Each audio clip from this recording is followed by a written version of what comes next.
Hi everyone. 1 मार्च से लेकर के 2 मार्च के बीच में जो हमने FSSAI लाइव मॉक टेस्ट 1 लिया था, इस वीडियो में हम लोग उसका कंप्लीट डिटेल सॉल्यूशन कवर करेंगे। स्टार्ट कर रहे हैं। फर्स्ट जो सेक्शन है वो है मेरा जनरल इंटेलिजेंसी एंड रीजनिंग का। जनरल इंटेलिजेंसी एंड रीजनिंग के टोटल 20 क्वेश्चन है। हर क्वेश्चन 4 मार्क्स का है, तो यानी टोटल 80 मार्क्स का ये टोटल सेक्शन हो गया। नेगेटिव मार्किंग आपकी -1 है। पहला क्वेश्चन है, there are the following number of pairs are alike in a certain way and one is different, find out the odd one. यहाँ पे क्वेश्चन ये कह रहा है कि जो नंबर्स यहाँ पे गिवन है उनमें से कुछ नंबर्स जो हैं एक जैसे हैं, अलाइक है एक सर्टेन तरीके से, और इसमें से एक डिफरेंट है। हमें ऑड वन को जो है बताना है। इसमें देखो यहाँ पे 3:18 है। ये जो है 3 का पावर 3 -3 का स्क्वायर करने से 3 का पावर 3 कितना होता है 27, -3 का स्क्वायर करा मैंने 9 आया। तो 27 - 9 कितना होता है 18, तो हमें 18 मिल जाएगा। मतलब जो 3 है वो जो है 18 से किस तरीके से रिलेशन है, एक जो पैटर्न है उसका वो क्या है कि 3 का हमने क्यूब करा, फिर 3 का स्क्वायर करा, उसे माइनस करा, और माइनस करके जो रिजल्ट आएगा वो सेकंड वाला जो इसका नंबर है 18 वो आएगा। 5 का हमने क्यूब करा, फिर हमने 5 का स्क्वायर करा, तो 5 का क्यूब कितना होता है 125, -5 का स्क्वायर 25, 100 आ गया, यानी सेकंड वाला आ गया। ठीक है, इसमें भी वही सेम केस है, लेकिन इसमें वो केस नहीं है। हमें 8 का क्यूब करेंगे, फिर 8 का स्क्वायर करेंगे। 8 का क्यूब कितना होता है 512 होता है, 8 का स्क्वायर करेंगे 64 होता है ना। 512 में से अगर मैं 64 माइनस कर दूं तो मुझे 448 मिलना चाहिए, लेकिन यहाँ पे 456 मिला है, तो जो कि गलत है। सो यहाँ पे जो ऑप्शन होगा यहाँ पे वो थर्ड ऑप्शन यहाँ पे सही हो जाएगा। क्वेश्चन नंबर सेकंड है, find the odd one out. तो यहाँ पे सिस्टर, ब्रदर, कजिन ये तीनों एक ही जनरेशन के हैं, आंट जो है वो अलग है, इसलिए जो है मेरा आंट इसका सही आंसर होगा। नेक्स्ट क्वेश्चन है, इसमें से हमें यहाँ पे जो फिल इन द ब्लैंक्स है हमें वो फाइंड करना है। सो EHJ और VSQ जो दिया हुआ है ये एक दूसरे के अपोजिट है। E का अपोजिट क्या होता है V, H का अपोजिट क्या होता है S, और J का अपोजिट क्या होता है Q। उसी तरह से C का अपोजिट क्या होगा X, G का जो अपोजिट है वो क्या होगा मेरा तो T, और फिर I का अपोजिट क्या होगा R। सो XTR जो है ये इसका राइट आंसर होगा, यानी कि ऑप्शन 1। नेक्स्ट क्वेश्चन है यहाँ पे 11, 110 and 220। Select the set of numbers that is similar to the following set of numbers. अब ये जो हमें सेट दिया हुआ है इसी के जैसा सिमिलर जो नंबर्स है वो हमें फाइंड करना है। तो हमें सबसे पहले समझना होगा इसका पैटर्न क्या है। ठीक है, अब इस क्वेश्चन को हम लोग दो तरीके से सॉल्व कर सकते हैं। पहला जो है मुझे 11 दिया हुआ है, दूसरा जो हमें नंबर दिया हुआ है वो आप देखो कि 11 इंटू मैं 11 अगर -1 करूं तो मुझे 110 दिख जाएगा यहाँ पे। ठीक है, 110 दिख जाएगा। 11 - 1 10 होता है, 10 को 11 से मल्टीप्लाई करा 110 हो गया ना। अब इस 110 को अगर मैं 2 से मल्टीप्लाई कर दूं तो मुझे 220 मिल जाएगा। ठीक है, एक पैटर्न तो ऐसे भी हो सकता है। दूसरा जो है इसे हम ऐसे भी कर सकते हैं। 11 जो है मेरा फर्स्ट यहाँ पे नंबर दिया हुआ है, अगर मैं 11 के स्क्वायर से -11 करूं तो मुझे 11 का स्क्वायर 121 होता है, उससे 11 माइनस करूंगा तो मुझे 110 दिख जाएगा। अब 110 को अगर मैं 2 से मल्टीप्लाई कर दूं तो मुझे क्या मिल जाएगा 220 मिल जाएगा। ठीक है, तो एक ये पैटर्न हो गया, एक ये पैटर्न हो गया। ठीक है, यहाँ पे आप दोनों पैटर्न को यूज करिए। पहला 5 है, तो 5 जो है अगर मैं 5 से 1 माइनस करता हूँ तो मुझे 4 दिखता है, तो 5 4 20 होगा, तो ये तो पॉसिबल नहीं है। दूसरा वाला जो है 8 है, 8 से 1 माइनस करेंगे 7 दिखेगा, 8 7 56 होगा, 56 ये मुझे मिल रहा है ना। 8 दिख गया, और फिर 8 इंटू 7 जो है मुझे 56 दिख गया। मुझे 56 को 2 से मल्टीप्लाई करके देखना है कि 112 आता है कि नहीं, तो 112 ही आएगा, तो यानी जो ऑप्शन 2 है वो मेरा राइट आंसर है। क्वेश्चन नंबर जो 5 है वो हमें मिसिंग नंबर फाइंड करने के लिए कह रहा है यहाँ पे ना। यहाँ पे 48 है, 50 है, 57 है, 85 है, 148। ये क्वेश्चन जो है टफ लेवल का है, थोड़ा अच्छा क्वेश्चन है ये। और इस तरीके के क्वेश्चंस जो है आप हमेशा ध्यान में रखिएगा कि इस क्वेश्चंस को इसी तरीके से सॉल्व करते हैं, ताकि जो है देखो टफ क्वेश्चन जहां आता है ना वहां पे आपको उसका पैटर्न जो है वो याद रखने की जरूरत है, अगर आप कंपटीशन फेस कर रहे हैं तो, क्योंकि टाइम कम होता है वहां पे। आप एक एक मेथड लगा करके चेक करोगे तो काफी टाइम लग जाएगा यहाँ पे। तो 48 है, ये 48 एज इट इज है। 48 में हमने क्या करा, 2 ऐड करेंगे तो मेरा 50 आ जाएगा। ठीक है, तो यहाँ पे जो आप अगर गैप देखोगे, इस वाली जगह पे जो गैप है यहाँ पे वो इस तरीके का, मैं आपको पहले गैप समझा देता हूँ। ये गैप जो है आपको क्या मिल रहा है, सो 48 और 50 के बीच में 2 का गैप मिल रहा है। 50 और 57 के बीच में 7 का गैप मिल रहा है। 57 एंड 85 के बीच में जो है 28 का गैप मिलेगा। 85 और 148 के बीच में 63 का गैप मिलेगा। उसी तरह से यहाँ पे कुछ होगा। अब इसके बीच हमको रिलेशन फाइंड करना है कि ये किस तरीके से काम कर रहा है। ना अब देखो यहाँ पे 2 जो आया है यहाँ पे 2, तो अब 2 के बाद यहाँ पे क्या हो गया, मुझे क्या क्या दिख रहा है, यहाँ पे 7 दिख रहा है। तो 2 का पावर हम लोग जानते हैं 8, अगर मैं 3 करूँ, सॉरी 2 का पावर अगर 3 करूँ तो 8 मुझे दिखेगा। 8 से मैं -1 करता हूँ तो मुझे यहाँ पे 7 दिख जाएगा, ठीक है। अब यहाँ पे 7 चौक 28 होता है यहाँ पे। ना यहाँ पे जो है, अब देखो 3 का पावर 3 अगर मैं करता हूँ तो 3 का पावर 3 कितना होता है, 27 होता है। 27 में मैं 1 ऐड करूंगा तो 28 मुझे मिल जाएगा। फिर यहाँ पे 2 दिखा, 3 दिखा, तो 4 दिखना चाहिए, तो 4 है। 4 का पावर 3 करते हैं तो 64, 64 के बाद यहाँ पे -1 कर दिया तो यहाँ पे मेरा 63 मिल गया। समझ रहे हो पैटर्न। तो 2 का पावर 3 -1, फिर 3 का पावर 3 +1, फिर 4 का पावर 3 -1। तो यानी इससे पहले वाला ये जो 2 आया है वो कैसे आया होगा। तो आप बोलोगे सर जहां यहाँ 2 है वहां पे 1 होना चाहिए, तो 1 का पावर 3, यहाँ माइनस है तो यहाँ पे प्लस होना चाहिए, ठीक है। तो देखो 1 का पावर 3 कितना होता है, 1, 1 + 1 क्या हो गया, 2, तो ये 2 मुझे मिल गया, ठीक है। 3 का पावर 3 8, 8 - 1 क्या हो गया, 7 मिल गया मुझे। 3 का पावर 3 + 1 कितना हो गया, 28 मिल गया। 4 का पावर 3 -1 63 मिल गया ना। उसी तरीके से यहाँ 5 का पावर 3, यहाँ माइनस है तो इस बार प्लस हो जाएगा। तो 5 का पावर 3 कितना होता है सर, तो आप बोलोगे सर 125 होता है। 125 में से मैं 1 ऐड कर दूंगा तो 126 हो जाएगा। तो 148 में जब मैं 126 को जब मैं ऐड कर दूंगा तो मुझे जो आंसर मिलेगा वो क्या मिलेगा, तो आप बोलो सर ऐड कर लो सिंपल। तो यहाँ पे कितना आ जाएगा मेरा, 274 आ जाएगा। सो 274 जो होगा वो मेरा राइट आंसर होगा। क्लियर हो गया। नेक्स्ट क्वेश्चन जो है question number 6, find the number of triangles in the following figure. मुझे इस फिगर में नंबर ऑफ ट्रायंगल्स जो है बताना है। अगर आपने रीजनिंग की क्लास जो है मेरी ली हुई है आप पर, तो आपको पता है कि इसका जो मैंने ट्रिक बताया आपको कि किस तरीके से इस क्वेश्चंस को हम लोग जल्दी सॉल्व करते हैं। तो इसका तरीका ये है कि जब भी आपको इस तरीके का पैटर्न मिलता है तो हम सिंपली 1 2 3 4 5 6 7 8 कर दिया। 8 × 2 करते हैं तो 16 इधर हो जाएगा। मतलब ये जो फिगर है इसमें आपको 16 ट्रायंगल दिख रहा है। बाकी 1 2 3 4, मतलब 1 2 3 और 4 और आपको मिल गया। तो 16 4 कितना हो गया, 20। तो टोटल नंबर ऑफ ट्रायंगल्स कितने हो गए यहाँ पे, 20 हो गए। ठीक है, ये इसका राइट आंसर होगा। क्वेश्चन नंबर 7 हमें कह रहा है which 2 numbers should be interchange to make the given equation correct. यहाँ पे कह रहा है कि इसमें जो है हम लोग कौन से 2 नंबर्स को हम लोग इंटरचेंज करेंगे कि जो हमें जो इक्वेशन जो होगा वो हमें करेक्ट दिखेगा ना। पहला जो ऑप्शन है वो 5 और 6, मतलब 5 की जगह पे 6 को कर दो, 6 की जगह पे 5 का कर दो। तो इधर वाला लिया मैंने, इसमें 6 यहाँ पे है और 5 है यहाँ पे, इन दोनों को इंटरचेंज करना है। 6 की जगह पे मैंने 5 करा, इंटू 3 -8 डिवाइड 2 और फिर प्लस 5 की जगह पे मैंने क्या कर दिया, 6 कर दिया। सबसे पहले डिवाइड का काम होता है, ठीक है। सबसे पहले होता है मेरा डिविजिबल, देन मल्टीप्लीकेशन, डी मास होता है, आई थिंक डी मास कहते हैं हम लोग। तो इस वाले रूल को division, multiplication, then addition, then subtraction, इस वाले रूल को फॉलो करना है। तो डिवीजन करा, यहाँ पे 4 आएगा मुझे और 5 3 कितना होगा 15, ना प्लस 6 होगा 16 और फिर 5 कितना होता है 21, 21 में से 4 माइनस कर देंगे तो आप बोलोगे सर 17 आएगा ना। इधर वाले में भी वही सेम करना है हम लोगों को, 8 डिवाइड बाई 2, फिर मेरा प्लस गिवन है 3, फिर इंटू 5 की जगह पे 6 करना है और 6 की जगह पे 5 करना है ना। अब यहाँ पे डिवाइड का काम पहले होगा, 4 दिखेगा, 6 18 दिखेगा और -5 दिखेगा। 18 + 4 8 4 12 22, 22 में से 5 गया 17। तो 17 17 मैच हो गया, तो हमें नीचे जाने की जरूरत ही नहीं है, मेरा पहला वाला से ही मैच कर गया। नाउ क्वेश्चन नंबर 8 है, if CAB = 30, FED = 75, then height की वैल्यू क्या होगी। नाउ पहला वाला जो है मुझे CAB = मुझे गिवन है 30, मुझे इसका वैल्यू देखना है, न्यूमेरिकल वैल्यू। C का क्या होता है, आप बोलोगे 3, A का क्या होता है 1, B का क्या होता है 2। इन सबको मैं ऐड करता हूँ, कितना हो जाएगा मुझे 3 + 1 + 2 कितना हो जाएगा 6 हो जाएगा। 6 को मैं किससे मल्टीप्लाई करूंगा कि 30 आएगा, तो 6 × 5 = 30 होता है। मुझे देखना है ये पैटर्न FED वाले में लागू हो रहा है यानी, तो FED = मुझे दिया हुआ है 75। नाउ F6 होता है, E5 होता है, D4 होता है, 6 4 10 5 15, 15 × 5 = 75। तो ये दोनों में सेटिस्फाई हो गया। तो नाउ मुझे हाइट का चेक करना है। तो H कितना होता है 8, I 9, D4, I कितना होगा 5, 9 8 17, 17 + 4 कितना होता है 17 4। अब बोलोगे सर 17 7 4 11 21 हो गया, 21 5 कितना हो गया 26, ये टोटल 26 हो गया। नाउ इस 26 को अगर मैं 5 से मल्टीप्लाई करूं तो 26 5 जा 26 बचे कितना होता है 130 होता है। सो 130 जो होगा वो मेरा राइट आंसर हो जाएगा यहाँ पे। सो 130 आएगा।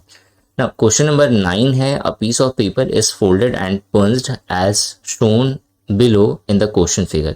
ये जो क्वेश्चन फिगर दिया हुआ है उसमें इस तरह का पैटर्न दिया हुआ है, मुझे इसको बताना है कि जब इसे अनफोल्ड करा जाएगा तो कैसा दिखेगा। तो सिंपल है, जब मैं इसे यहाँ पे देखो ऐसा दिख जाएगा, ये वाला चीज़ इधर दिख जाएगा, ये वाला चीज़ मुझे ऐसा यहाँ पे दिख जाएगा, ये गोल जैसा कटा हुआ है ना। जब मैं इसे दोबारा ऊपर की तरफ खोलूंगा तो ये चीज़ मुझे इस तरीके का दिखेगा, ये जो पैटर्न जो गोल जैसा है वो मुझे चारों जगह पे दिखेगा, और ना ये वाला चीज़ जो है ऊपर की तरफ आएगा तो ये मुझे ऐसा दिखेगा। ऐसा पैटर्न जो है मुझे लग रहा है कि यही है, और तो ये तो है नहीं, सिर्फ यही है, सेम पैटर्न है। तो जो ऑप्शन ए है वो मेरा यहाँ पे राइट आंसर हो गया ना। जो नेक्स्ट क्वेश्चन है क्वेश्चन नंबर 10, क्वेश्चन नंबर 10 जो है वो मेरा डाइस से क्वेश्चन है। डाइस का जो कॉन्सेप्ट जो है मैंने रीजनिंग वाले टॉपिक में आपको अच्छे से कवर करा हुआ है। ये है क्या क्वेश्चन है, यहाँ पे दो ठो आपको डाइस दिया हुआ है, इसमें जो नंबर्स है वो है, हमें अगर जो 3 है अगर वो टॉप में है तो बॉटम में बताना है कौन सा नंबर होगा।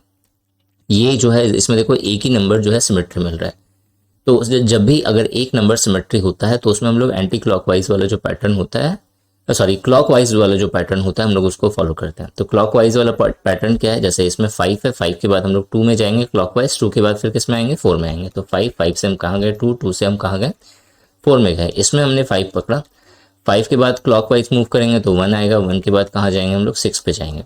ना इसका मतलब 4 और 6 ये दोनों एक दूसरे का अपोजिट होगा, 1 और 2 एक दूसरे का अपोजिट होगा ना। 5 का अपोजिट क्या होगा, जो नंबर बच गया, कौन सा बच गया 3 बच गया। हमसे पूछा था 3 का अपोजिट बताओ, तो 3 का अपोजिट क्या होगा 5, तो 5 मेरा क्या हो गया आंसर हो गया।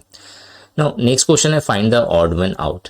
अब इसमें से ऑड वन आउट करना है। ट्रायम्फ है, विन है, सेटबैक है और सक्सेस है। सेटबैक का मतलब यहाँ पे लिखा हुआ है, हिंदी वाले स्टूडेंट को ज़्यादा दिक्कत नहीं होगी, यहाँ पे नाकामयाबी लिखा हुआ है, बाकी सब जो है सक्सेस का ही सिनोनिम है। एंटोनिम जो है सिर्फ एक जो है सेटबैक है, तो सेटबैक इसका राइट आंसर होगा। क्वेश्चन नंबर 12 हमें ये गिवन है यहाँ पे, consider the following statement to be true even if they seem to be at variance from the commonly known fact and decide which of the following conclusion logically follows from the statement. Statement and conclusion का question दिया हुआ है हमें, इसमें इसे हम लोग Venn diagram से बहुत इजीली सॉल्व करेंगे। क्वेश्चन है यहाँ पे सम लॉक्स आर इंस्ट्रूमेंट, जो कुछ लॉक है, सम लॉक्स है वो मेरा इंस्ट्रूमेंट है, कुछ लॉक यहाँ पे इंस्ट्रूमेंट है।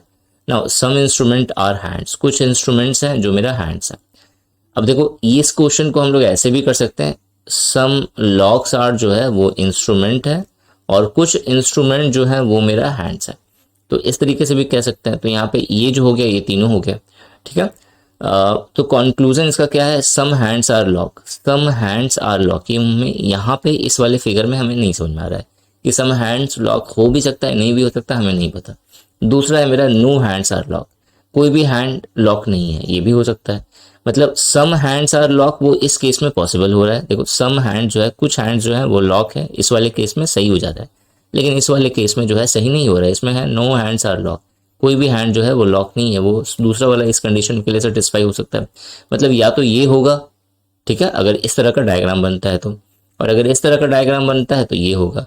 तो मतलब या तो ये होगा या फिर ये होगा, तो आइदर और वाला केस आ गया यहाँ पे। तो आइदर और वाला केस यहाँ पे देख लो कौन सा है, तो चौथा नंबर जो है वो मेरा राइट आंसर हो गया।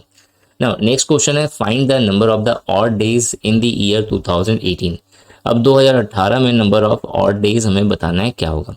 तो सबसे पहले तो आपको ये पता होना चाहिए ऑड डेज विषम दिन कौन सा होता है। तो ऐसे दिन जो एक वीक को कंप्लीट नहीं करते हैं।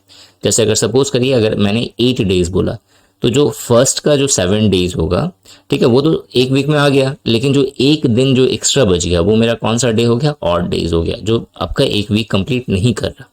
जैसे मान लेते टोटल 14 डेज है कहीं पे, सॉरी 14 नहीं, 7 6 13 13 डेज हो गया। तो जो 7 डेज होगा उसका स्टार्टिंग का, वो तो 7 एक वीक में कवर हो जाएगा।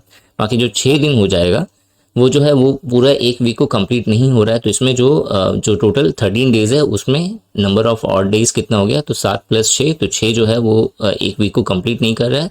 तो ये जो 6 डेज होगा इसको हम लोग ऑड डेज कहेंगे। क्लियर हो गया यहाँ तक।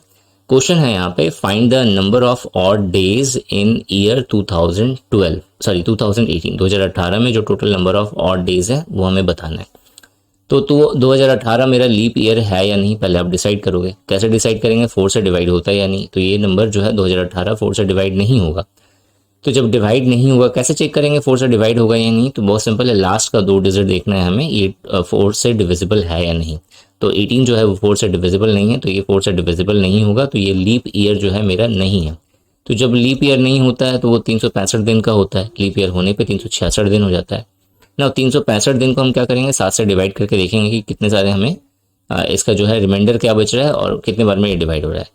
तो 7 पचे 35 होता है, तो 15 बच जाएगा यहाँ पे, तो फिर 7 दूना 14, 1 बच जाएगा। तो एक जो होगा दिन जो है ये 52 जो होगा, 52 एक पूरा वीक जो है पूरा 2018 में हमें मिल जाएगा, लेकिन एक दिन जो है सिंगल मिल जाएगा। तो नंबर ऑफ ऑड डेज कितना हो गया, 1। तो 1 मेरा राइट आंसर हो गया। नेक्स्ट क्वेश्चन है यहाँ पे राइस का हमें अपोजिट बताना है। तो कौन सा इमेज बताना है इसका, हमें वाटर इमेज बताना है राइस का। तो राइस का अगर मैं वाटर इमेज अगर बनाने चाहूँ तो आर मुझे ऐसे दिखेगा, आई जो है वो मुझे ऐसे ही दिखेगा, एस मुझे एस यहाँ पे एस जो है वो मुझे इस तरीके का दिखेगा, ऐसा ही है हाँ। और फिर ई, तो पहला वाला ऑप्शन ही जो है वो मेरा सही आंसर हो जाएगा यहाँ पे। क्वेश्चन नंबर नेक्स्ट है, मुझे मिरर इमेज बताना है ब्रिस्क का। तो के तो ऐसे ही सही है, एस जो है वो मुझे ऐसे दिखेगा, जबकि यहाँ पे ऐसे, तो ये तो होगा नहीं, ये दिख रहा है, ये मुझे ये दिख रहा है। फिर आर जो है यहाँ पे, आर जो है मुझे ऐसे दिखना चाहिए, तो आर मुझे यहाँ पे इस तरीके का है, तो ये नहीं दिखेगा ना। ये मुझे लग रहा है कि ये सही है, लेकिन यहाँ पे के जो है वो गड़बड़ हो गया। तो लास्ट वाला ऑप्शन जो है वो मेरा सही ऑप्शन हो जाएगा। ठीक है, नेक्स्ट क्वेश्चन जो है हम लोग आते हैं क्वेश्चन नंबर 16 पे। क्वेश्चन नंबर 16 हमें कह रहा है Ashok starts walking towards the waste.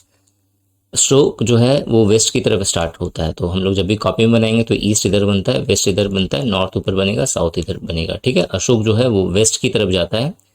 कितना किलोमीटर गया है वो, तो 40 किलोमीटर गया, तो 40 किलोमीटर जो है वो वेस्ट की तरफ दिया गया। Then he turns his left, और उसके बाद वो वापस जो है लेफ्ट की तरफ आता है, और लेफ्ट की तरफ आकर के वो 15 किलोमीटर गया। Now from there he again turns to his left and walks 40 metre. अब वापस जो है वो इधर 40 मीटर जाता है जब वो लेफ्ट मुड़ता है, तो यानी फिर 40 किलोमीटर गया। Finally he turns to his left and one last time he walks 20 metre. अब उसके बाद वापस जो है अपना लेफ्ट जाएगा, तो लेफ्ट जाकर के वो जो है 20 मीटर गया, इधर 20 मीटर, तो 15 इधर था, 15 इधर हो गया। यहाँ पे कितना बच गया, तो 5 बच गया। तो आपसे क्वेश्चन ये पूछा है how far is he from the starting point. Starting point से कितना दूर है, तो 5 मीटर, तो 5 मीटर जो है इसका राइट आंसर होगा। क्वेश्चन नंबर 17 है 5 इंटू 6 इक्वल्स टू 45 है, एंड 9 इंटू 4 इक्वल्स टू मेरा गिवन है 54।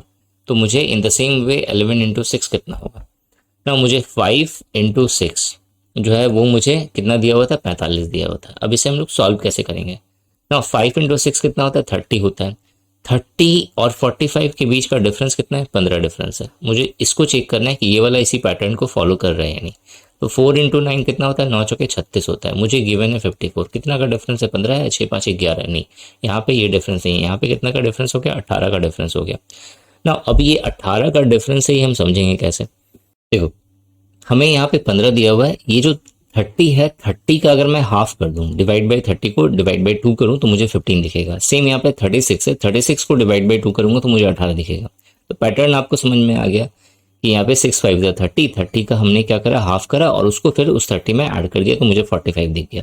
फिर यहाँ पे 9 4 मैंने 36 करा, 36 का हाफ करा, 18 आ गया, 18 को मैंने इस 36 में ऐड कर दिया तो मुझे 54 दिख गया। तो इन द सेम वे जब मैं 11 इंटू 6 करूंगा तो 11 छक्के 66 होता है। यहाँ पे 66 का हाफ करूंगा 33 होगा, दोनों को ऐड कर दूंगा तो मुझे 99 दिखेगा। ये मेरा आंसर हो जाएगा ना। नेक्स्ट जो क्वेश्चन है यहाँ पे क्वेश्चन नंबर 18, वो हमें क्या कह रहा है कि pointing to a photograph a lady said. एक फोटोग्राफ की तरफ एक लेडी ने क्या करा, इशारा करा, पॉइंट करा और कहा दिस विमेन, मतलब ये जो विमेन है, मतलब ये विमेन है, ये फोटो में लेडी है, ठीक है।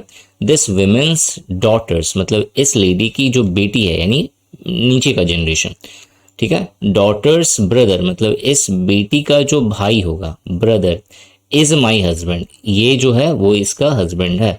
यानी ये जो लेडी जो बात कर रही है वो अपनी सास के बारे में बात कर रही है। तो how is the women related to his mother, तो मदर इन लॉ इसका राइट आंसर होगा। क्वेश्चन नंबर 19 है from the given option select the number which is different from the other option. हमें यहाँ पे जो नंबर्स दिया हुआ है हमें इसमें से बताना है कौन सा डिफरेंट है। देखो इस तरह का क्वेश्चन को सबसे पहले हम लोग ऐड करके मल्टीप्लाई करके देखते हैं आपस में कि सेम आता है या नहीं आता है।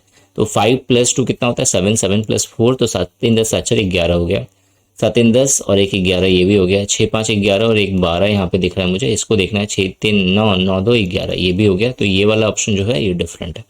क्वेश्चन नंबर 20 है which option gives the two sign that needs to be interchanged to make the equation correct, मतलब इसमें से कौन सा दो तो साइन है जिसको अगर हम लोग इंटरचेंज करें तो जो है मेरा जो आंसर आएगा वो 70 आएगा। पहला ऑप्शन लिया डिवाइड और इंटू का, ठीक है 6। अब देखो डिवाइड और इंटू, अब डिवाइड की जगह पे मैं इंटू कर दूं और इंटू की जगह पे मैं डिवाइड कर दूं, तो देखो यहाँ पे तो इसको कैलकुलेट करना मत लगना, कैलकुलेट करोगे तो बहुत दिक्कत हो जाएगा। फिर यहाँ पे देखो डिवाइड करूंगा मैं तो 12 को 7 से डिवाइड करूंगा तो मुझे फ्रैक्शन मिलेगा, यहाँ पे जो है फ्रैक्शन नहीं है, तो ये ऑप्शन तो होना ही नहीं चाहिए। दूसरा इंटू और माइनस है, तो जब मैं इंटू को जो है एक मिनट, जब मैं इंटू की जगह पे माइनस कर दूं और माइनस की जगह पे इंटू कर दूं, यहाँ पे मैंने इंटू कर दिया और माइनस की जगह पे इंटू कर दिया और इंटू की जगह पे माइनस कर दिया, मुझे चेक करना है ये डिवाइड होगा या नहीं। तो यहाँ पे चांसेस है डिवाइड होने का, क्योंकि 12 है तो 6 दूना 12 यहाँ पे कट सकता है, तो ये होने का चांसेस है। देख लेते हैं 6 इंटू 20 डिवाइड बाई मुझे दिखेगा यहाँ पे 12, फिर यहाँ पे मुझे दिखेगा -7 + 1, तो 6 दूना 12 और 2 से 10 हो गया, 10 और 1 11, 11 में से 7 माइनस करेंगे तो 4 दिखेगा मुझे, तो ये तो नहीं आएगा, मतलब ये नहीं होने वाला। तीसरा ऑप्शन है इंटू और प्लस, मतलब इंटू की जगह पे मुझे क्या करना है प्लस करना है और प्लस की जगह पे मुझे इंटू करना है ना। यहाँ पे जो है जो मुझे दिख रहा है यहाँ पे 6 - 20 और 20 डिवाइड बाई 12 दिखेगा। अब देखो यहाँ पे और फिर उसके बाद मुझे +7 और फिर यहाँ पे मुझे इंटू 1 दिखेगा। अब देखो ये इससे डिविजिबल नहीं है, 20 को 12 से हम डिवाइड नहीं कर सकते, तो ये ऑप्शन होगा नहीं। इसको देख लेते हैं लास्ट वाला, तो डिवाइड और प्लस है, तो डिवाइड की जगह पे हम प्लस करें और फिर प्लस की जगह पे डिवाइड कर दें, तो यहाँ पे बात बन सकता है क्योंकि यहाँ पे हमें फ्रैक्शन नहीं मिलेगा। तो 6 - 20 + 12 और फिर जो है मैंने क्या बोला था प्लस है, डिवाइड है और प्लस था ना, थोड़ा हौच-पौच हो गया, 1 मिनट यहीं पे हो जाएगा ये। हाँ यहाँ पे था मेरा डिवाइड और प्लस को, तो डिवाइड की जगह पे हमने प्लस करा और प्लस की जगह पे यहाँ पे डिवाइड कर दिया, बाकी सब सेम है। तो नाउ यहाँ पे जो मुझे मिलेगा 6 - 20 + 12 देन इंटू 7 और फिर डिवाइड बाई 1, तो डिवाइड 1 करा 7, फिर उसको मल्टीप्लाई करेंगे तो 12 7 84 हो जाएगा, यहाँ पे 84 + 6 करेंगे 90, 90 में से 20 माइनस कर दिया 70, तो ये ऑप्शन सही हो जाएगा। तो ये 20 क्वेश्चन हो गया रीजनिंग का। नेक्स्ट जो सेक्शन है 21 नंबर क्वेश्चन है, ये है इंग्लिश का सेक्शन। इसके अंदर जो पहला क्वेश्चन है वो है मेरा पैराजम्बल का, इसमें 4 ऑप्शन है, हमें इसे रीअरेंज करना है। हमेशा हमें सबसे पहले क्या करना होता है, इन चारों जो सेंटेंस गिवन है इसे एक बार रीड करना होता है। तो पहला सेंटेंस है the copy after reading her comment I feel like you did leave. Second जो है वो हमें यहाँ पे ये ध्यान देने वाला बात है, हर कमेंट किसी के बारे में यहाँ पे बात करा जा रहा है, उसके कमेंट के बारे में बात करा जा रहा है। सेकेंड जो ऑप्शन है क्यू वाला, I do agree with Roma but since you said that you have changed.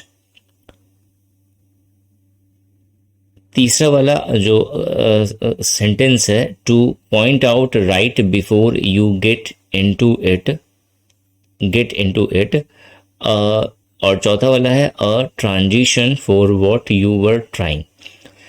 देखो चौथा वाला जो एस के बाद अगर मैं आर ले रहा हूं तो यहाँ पे हो जाएगा अ transition for what you were trying to point out right before you get into it. तो ये साफ साफ समझ में आ रहा है कि एस के बाद आ रहा है, आर आएगा। तो एस के बाद आर कहाँ पे है, एस के बाद आर इसमें है, एस के बाद आर इसमें है, इसमें एस के बाद आर नहीं है, इसमें भी एस के बाद आर नहीं है, तो ये दोनों गलत हो गया। अब मुझे समझना पड़ेगा इन दोनों में से कौन सा होगा। तो यहाँ पे है a transition for what you were trying to point out right before what you get into it. It जो बता रहा है वो किसी एक पर्टिकुलर इवेंट के बारे में बता रहा है कि गेट इनटू इट, इस पे तुम मतलब वो दोनों इन्वॉल्व हो गए, इस पे इन्वॉल्व हो गए गेट इनटू इट। तो यानी कि ये श्योर है कि पहले कुछ इवेंट चल रहा है उसके बारे में ये बात कर रहा है। तो ना अगर पहले कोई इवेंट चल रहा है उसके बारे में बात हो रहा है तो एस और आर स्टार्टिंग में नहीं हो सकते, लास्ट में होने के चांसेस है, ठीक है। तो यानी कि ये नहीं हो सकता है, ये होने का चांसेस है। तो एक बार इसे कंफर्म कर लेते हैं। तो क्यू से ये स्टार्ट है, क्यू कह रहा है I do agree with Roma but since you said you have changed. उसके बाद है P the copy after reading her comment I feel like you did leave. उसके बाद होगा मेरा as a transition for what you were trying, then are है to point out right before you get into it. इसे एक बार sequence में पढ़ दे रहे हैं तब आपको अच्छे से समझ में आ जाएगा। पहले क्यू था, फिर उसके बाद जो है मेरा पी हुआ, फिर उसके बाद है मेरा एस होगा और फिर आर होगा। तो एक बार देख लेते हैं इसको। तो पहले क्यू से, I do agree with Roma but since you said you have changed the copy after reading her comment मतलब रोमा का comment, I feel like you did leave a transition for what you were trying to point out right before you get in to it. एकदम clear हो गया कि ये वाला option सही होगा। तो क्वेश्चन नंबर 21 का जो राइट ऑप्शन है वो है ए। सेकेंड क्वेश्चन नंबर 22 है यहाँ पे एरर का क्वेश्चन। ये कह रहा है the minister for education, the minister of education होता है, तो यहाँ पे ऑफ होगा, तो पहला वाला ही गलत हो गया यहाँ पे। क्वेश्चन नंबर 23 है यहाँ पे, there are 4 different words out of which one is correctly spelled. हमें जो सही स्पेल्ड वर्ड है उसका मतलब हमें बताना है। तो इन एडवर्टेंस जो होता है इसका जो राइट स्पेलिंग है INADVERTENCE, तो हमें वो चूज करना है कि इन एडवर्टेंस जो है राइटली कहाँ पे लिखा हुआ है। तो इसका जो राइट है INADVERTENCE, इन एडवर्टेंस INADVERTENCE, ये बिल्कुल एग्जैक्टली जो है ऑप्शन 3 इसका राइट आंसर होगा। इन एडवर्टेंस का जो मतलब होता है वो होता है बेपरवाह, लापरवाह, असावधान। इंग्लिश में से ओवरसाइट भी कहते हैं हम लोग। ये एक नाउन है, तो आप इसे चाहो तो आप लिख लेना, इंपॉर्टेंट वर्ड है ये। क्वेश्चन नंबर 24 जो है वो इडियम्स है। सलाद डे, सलाद डे का मतलब होता है कि यूथनेस का जो टाइम होता है वो होता है, और यूथनेस का टाइम जो है वो इसमें है जब लोग अनएक्सपीरियंस्ड होते हैं, बहुत ज़्यादा मैच्योर नहीं होते हैं, तो उसे हम लोग सलाद डे कहते हैं। तो ऑप्शन 4 जो होगा वो मेरा राइट आंसर होगा। नेक्स्ट जो क्वेश्चन है वो अगेन मेरा एक और इडियम है। एक बच्चे ने कमेंट करा था टेलीग्राम पे कि जो है सर आपके इंग्लिश के क्वेश्चन जो हैं बिल्कुल सिलेबस के अकॉर्डिंग नहीं है। तो मुझे नहीं लगता कि ये सिलेबस के अकॉर्डिंग नहीं है, कंप्लीटली सिलेबस के अकॉर्डिंग है। जिस तरीके से FSS AI में पूछा जाएगा एकदम बिल्कुल वैसे ही डिट्टो बनाया गया है क्वेश्चंस इंग्लिश का। तो वो उस कमेंट पे आप ध्यान मत दीजिएगा। जैसा इंग्लिश का पेपर है, मतलब आपके इंग्लिश के क्वेश्चन जिस तरीके से आएंगे FSS AI में बिल्कुल वैसा ही आपको यहाँ पे मिला है। सो नेक्स्ट यहाँ पे इडियम्स है difficult to handle. Difficult to handle का मतलब होता है जैसे कंट्रोल करना मुश्किल हो, हार्ड हो, ठीक है, जो बहुत ही डिफिकल्ट हो डील करने के लिए। सो यहाँ पे 4 ऑप्शन है। एक है मेरा इंटेस्टेट। इंटेस्टेट का मतलब होता है not having made a will before once dies. ये बहुत मतलब इम्पॉर्टेंट जो है ये वन वर्ड सब्स्टिट्यूशन है। जो SSC वाले स्टूडेंट उन्हें पता होगा, इंटेस्टेट का मतलब होता है कि जब कोई जो है बिना किसी वसीहत के बनाए हुए जो है अगर उसकी डेथ हो जाए तो उसे हम लोग कहते हैं, उस स्टेट को हम लोग कहते हैं इंटेस्टेट। जो दूसरा जो ऑप्शन है वो है इंट्रैक्टेबल। इंट्रैक्टेबल का मतलब होता है जिसे कंट्रोल नहीं किया जा सके, हार्ड टू कंट्रोल होता है, या हार्ड टू डील विथ होगा, या डिफिकल्ट हो सकता है, स्टबबॉर्न हो सकता है। तो दूसरा वाला ऑप्शन जो है वो मैच कर रहा है यहाँ पे। तीसरा जो ऑप्शन है वो है मेरा इंटरडिक्ट। इंटरडिक्ट का मतलब होता है प्रोहिबिट करना, फॉरबिट करना किसी चीज के लिए। और लास्ट वाला जो है वो है मेरा इंडिग्नेशन। इंडिग्नेशन तो ये बहुत कॉमन वर्ड है, इसका मतलब होता है एंगर, अनॉयंस। सो जो राइट आंसर है वो है ऑप्शन बी। क्वेश्चन नंबर 26 जो है वो हमें अपोजिट मीनिंग यानी कि एंटोनिम्स जो है हमसे पूछा गया है। यहाँ पे जो वर्ड है वो है इम्पेक्यूनियस। इसका मतलब होता है लिटिल, या फिर मतलब थोड़ा सा मनी है, या फिर बिल्कुल पैसा ही नहीं है किसी के पास, तो इम्पेक्यूनियस कहते हैं इसको। तो इसका अपोजिट क्या होगा? अफ्लुएंट होगा, जिसका मतलब होता है वेल्दी, बहुत ज़्यादा धन होना। नेक्स्ट जो वर्ड है वो है मेरा कॉमेटोज। कॉमाटोज देख रहे हो, नाम से ही समझ में आ रहा है, कोमा यहाँ पे लिखा हुआ है COMA। तो कोई अगर कॉमा में चला जाए तो वो जो स्टेट होता है उसे हम लोग कहते हैं कॉमाटोज। इसके अलावा रूथलेस है का मतलब होता है कोई दया नहीं होना, किसी भी तरह का सहानुभूति नहीं रखना, तो नो कॉम्पेशन जो है इसका मतलब हो गया। और लास्ट वर्ड जो है वो है मेरा सुपरफिशियल। सुपरफिशियल का मतलब हिंदी में होता है छिछला, जो मतलब ज़्यादा गहरा ना हो, तो इंग्लिश में अगर इसे कहे तो एग्जिस्टिंग ऑन द सरफेस होगा। क्वेश्चन नंबर 27 जो है वो हमें best express in the meaning यानी कि हमें सिनोनिम बोल रहा है। वर्ड जो है वो है मेरा क्रश, CRASS। इसका मतलब होता है जब कोई इंटेलिजेंसी शो नहीं करता है, जो मतलब क्या बोलेंगे उसको, बहुत ज़्यादा ध्यान नहीं देता है किसी बात पे, तो उसको हम लोग कहते हैं हम लोग क्रश। CRASS। तो डैशिंग हो नहीं सकता। डैशिंग का तो मतलब होता है अट्रैक्टिव होना या फिर फुल ऑफ कॉन्फिडेंस होना, तो ये नहीं हो सकता। पजलिंग जो है वो मैच नहीं कर रहा है। पजल होना ये तो समझ में आ रहा है कि पजल जो है वो क्रैश का जो है सिनोनिम नहीं हो सकता। वेकुअस का मतलब होता है खाली होना, मतलब दिमाग बिल्कुल खाली है।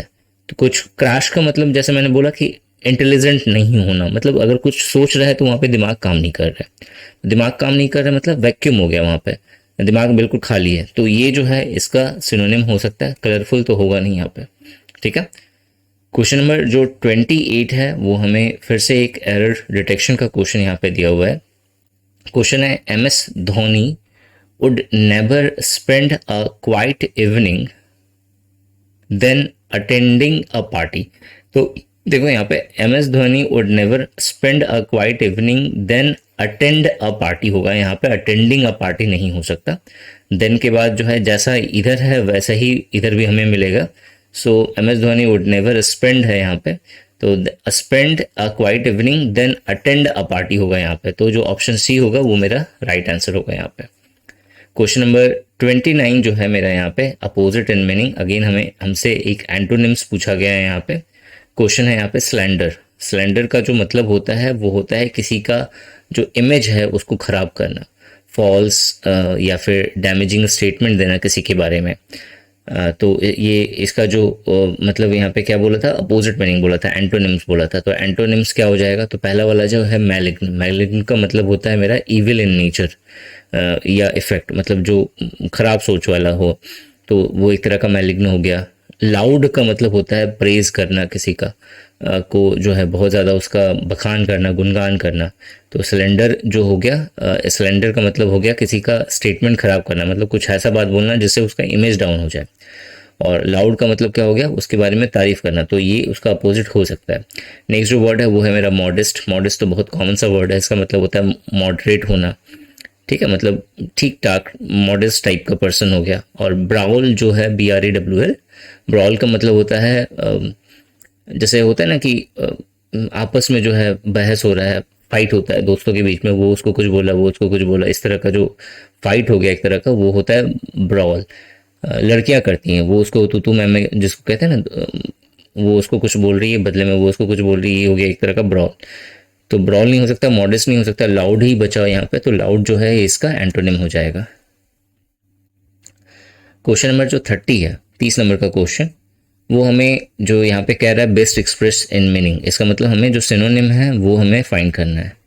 प्लाउडेड का मतलब होता है again an expression of praise और अप्रूवल, मतलब अगर कुछ बढ़िया काम करो तो उसकी उसकी तारीफ करो, उसे अप्रूव करो। ठीक है, तो जो ऑप्शन है यहाँ पे वो है मेरा पहला है डिलीजेंस। डिलीजेंस तो एक तरह से परसेवरेंस हो गया, कंटिन्यूअस हार्ड वर्क जिसको कहते हैं वो। एकोलेड करना मतलब बड़ाई करना, तारीफ करना किसी की, तो एकोलेड ही हो गया यहाँ पे। प्लाउडेड का जो सिनोनिम हो गया वो WRY, इसे इसका प्रोनाउंसिएशन में शायद मुझे दिक्कत है, राई पढ़ेंगे आई थिंक। WRY इसका मतलब होता है ड्राई एक्सप्रेशन, डिसअपॉइंटमेंट हो गया एक तरह का। और डिसाइसिव तो बहुत कॉमन वर्ड है, बहुत प्यारा वर्ड है। डिसाइसिव का मतलब होता है एक तरह की एबिलिटी जिससे आप डिसीजन ले सकते हैं। ठीक है, तो ये टोटल जो है 10 वर्ड्स थे इंग्लिश के, 10 क्वेश्चन थे इंग्लिश के। नेक्स्ट जो है वो है मेरा जनरल अवेयरनेस का क्वेश्चन। टोटल इसमें 20 क्वेश्चन है। पहला क्वेश्चन है history is a study of. History जो है हम लोग पास्ट के बारे में पढ़ते हैं, तो पास्ट बहुत सिंपल सा क्वेश्चन था यहाँ पे। सेकंड क्वेश्चन है who build the Khajuraho temple. तो खजुराहो टेम्पल किसने बनाया था, तो चंडेला किंग्स ने बनाया था। खजुराहो का जो टेम्पल है वो कहाँ पे है, तो छतरपुर डिस्ट्रिक्ट मध्य प्रदेश के वहाँ पे है। तो ये ध्यान में रखना कि मध्य प्रदेश का जो छतरपुर डिस्ट्रिक्ट है वहाँ पे है। आपसे मध्य प्रदेश पूछेगा, छतरपुर डिस्ट्रिक्ट के बारे में तो आज तक क्वेश्चन कहीं पे बना नहीं है। नेक्स्ट क्वेश्चन है खालसा। खालसा की स्थापना किसने की, खालसा या खालसा पंथ की स्थापना बहुत पुराना क्वेश्चन है, गुरु गोविंद सिंह ने की थी। क्वेश्चन नंबर 34 है the summer and the winter season in a year is caused by. ये ज्योग्राफी जैसा क्वेश्चन है। तो जो समर सीजन होता है और विंटर सीजन जो होता है वो किसके कारण होता है, तो वो अर्थ के रिवोल्यूशन के कारण होता है कि वो एक्सिस पे जो रिवॉल्व कर रहा है उसी के अकॉर्डिंग जो है जो मेरा समर सीजन और विंटर सीजन जो है वो हमेशा अर्थ के रिवोल्यूशन के कारण जो अपने वो एक्सिस पे रिवॉल्व करता है उसके कारण होता है। क्वेश्चन नंबर 35 जो है यहाँ पे magnetic meridian is an imaginary, magnetic meridian जो है वो इमेजिनरी क्या है? तो इमेजिनरी जो है वो एक्चुअली पहले तो ये प्लेन है, ठीक है। उससे भी पहले आपको ये पता होना चाहिए मैग्नेटिक मेरिडियन क्या होता है। तो जैसे ये अर्थ है, तो अर्थ का हमें हमेशा पता है कि नॉर्थ पोल होता है और एक साउथ पोल होता है, ठीक है। तो नॉर्थ पोल के पास में ही मेरा थोड़ा सा डिस्टेंस पे मुझे मिलता है यहाँ पे मैग्नेटिक नॉर्थ, मैग्नेटिक पोल कह सकते हैं उसे, मैग्नेटिक नॉर्थ पोल। आप ऐसे समझ लो कि जो अर्थ का जो मैग्नेटिक नॉर्थ पोल होगा, ठीक है, मैग्नेटिक नॉर्थ पोल, और अर्थ का जो मैग्नेटिक साउथ पोल होगा, मैग्नेटिक साउथ पोल, ठीक है, यहाँ पे कर रहा हूँ मैं, और ये मेरा यहाँ पे। तो ये इसे जो मिलाने वाला जो लाइन होगा, अब ये जो लाइन है वो हमें ऐसा एक सिंगल दिख रहा है, लेकिन एक्चुअली अगर मैं अर्थ को काटूं यहाँ से तो मुझे एक प्लेन दिखेगा इस तरह का यहाँ पे, ठीक है, ये एक प्लेन दिखेगा। तो ये जो प्लेन है इसी को हम लोग कहते हैं मैग्नेटिक मेरिडियन। तो मैग्नेटिक मेरिडियन जो है एक वर्टिकल प्लेन हमें मिलेगा यहाँ पे। तो ये जो वर्टिकल प्लेन जो है ये इसका राइट आंसर होगा। क्वेश्चन नंबर 36 हमें कह रहा है कि advanced sunrise and sun delayed sunset found in the sky is due to the phenomenon of, ये आउट ऑफ सिलेबस क्वेश्चन है यहाँ पे, ये साइंस का क्वेश्चन एक्चुअली घुस गया यहाँ पे, ठीक है। तो साइंस का क्वेश्चन आपके पेपर में नहीं आएगा, आएगा भी तो आप बिंदास होकर के छोड़ भी सकते हो इसे, क्योंकि ये मार्क्स जो होगा वो सभी को मिलेगा। एक बार किसी ने अगर जैसे ही क्वेश्चन जो है क्लेम करा कि ये आउट ऑफ सिलेबस है, आपका सिलेबस में मेंशन नहीं था, आपने दे दिया, तो ये जो मार्क्स होगा वो सबको मिल जाएगा।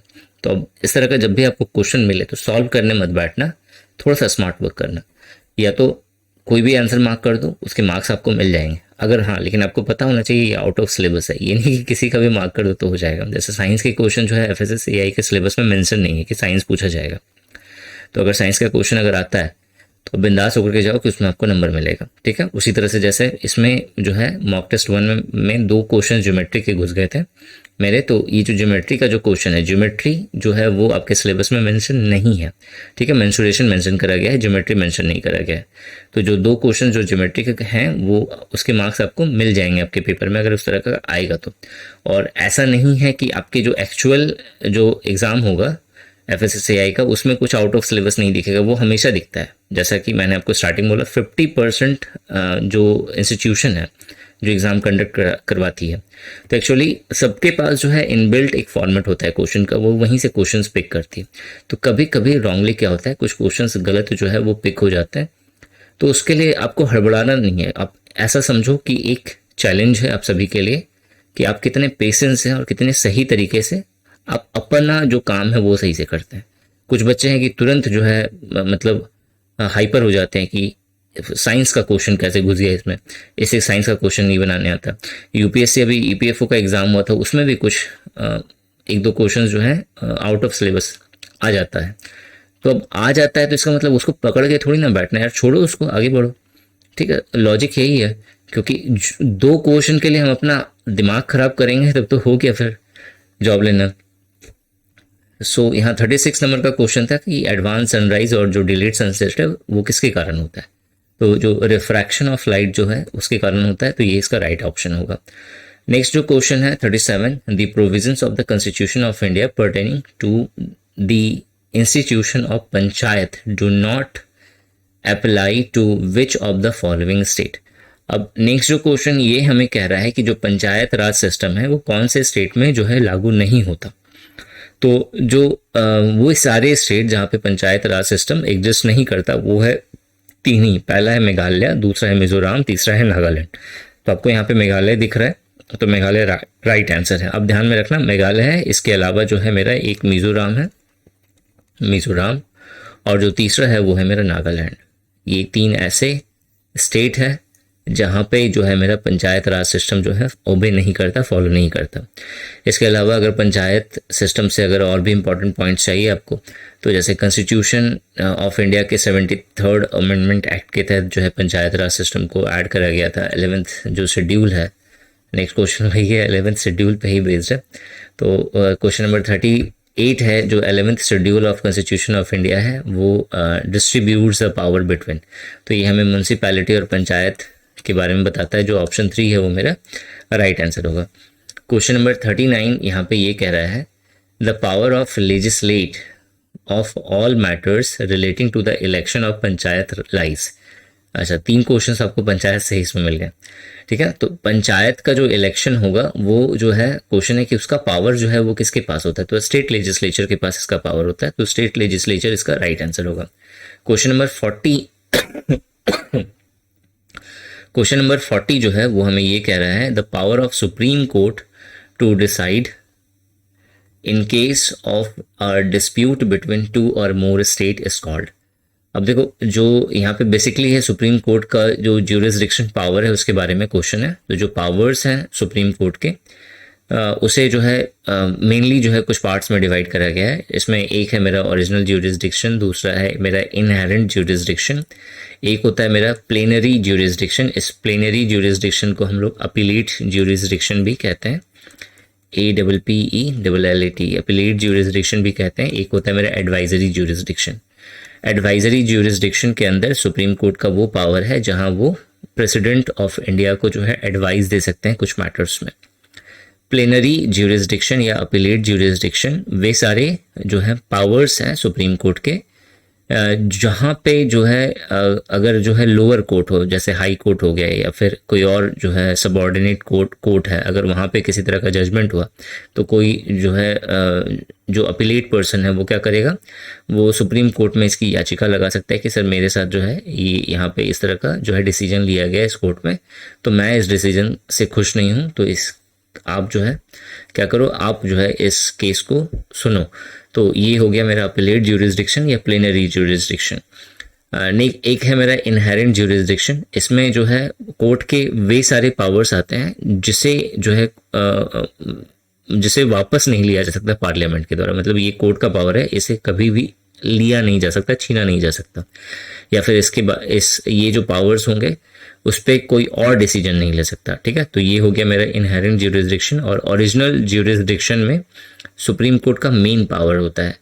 सुप्रीम कोर्ट का मेन पावर क्या है कि अगर सेंटर और स्टेट के बीच में किसी तरह का विवाद हो जाए तो उसे निपटाना, स्टेट और स्टेट के बीच में किसी तरह का विवाद हो जाए तो उसे निपटाना। तो यहाँ पे है कि दो से ज़्यादा अगर स्टेट के बीच में डिस्प्यूट चल रहा है तो उसे कौन देखेगा, तो उसे जो है सुप्रीम कोर्ट देखेगी। और किस ज्यूरिसडिक्शन के अंदर ये आएगा, तो ओरिजिनल ज्यूरिसडिक्शन के अंदर ये आएगा। क्वेश्चन नंबर 41 जो है ये हमें ये कह रहा है कि who among the following stated in the Constituent Assembly that on 26th January 1950 India was going to enter a life of contradiction। ये जो लाइन है ये बी आर अम्बेडकर ने कही थी, तो बी आर अम्बेडकर जो है ये मेरा राइट आंसर होगा।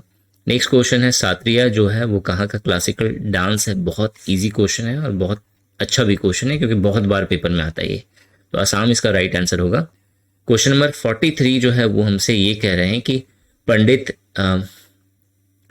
Bhimsen Joshi is associated with which of the following field.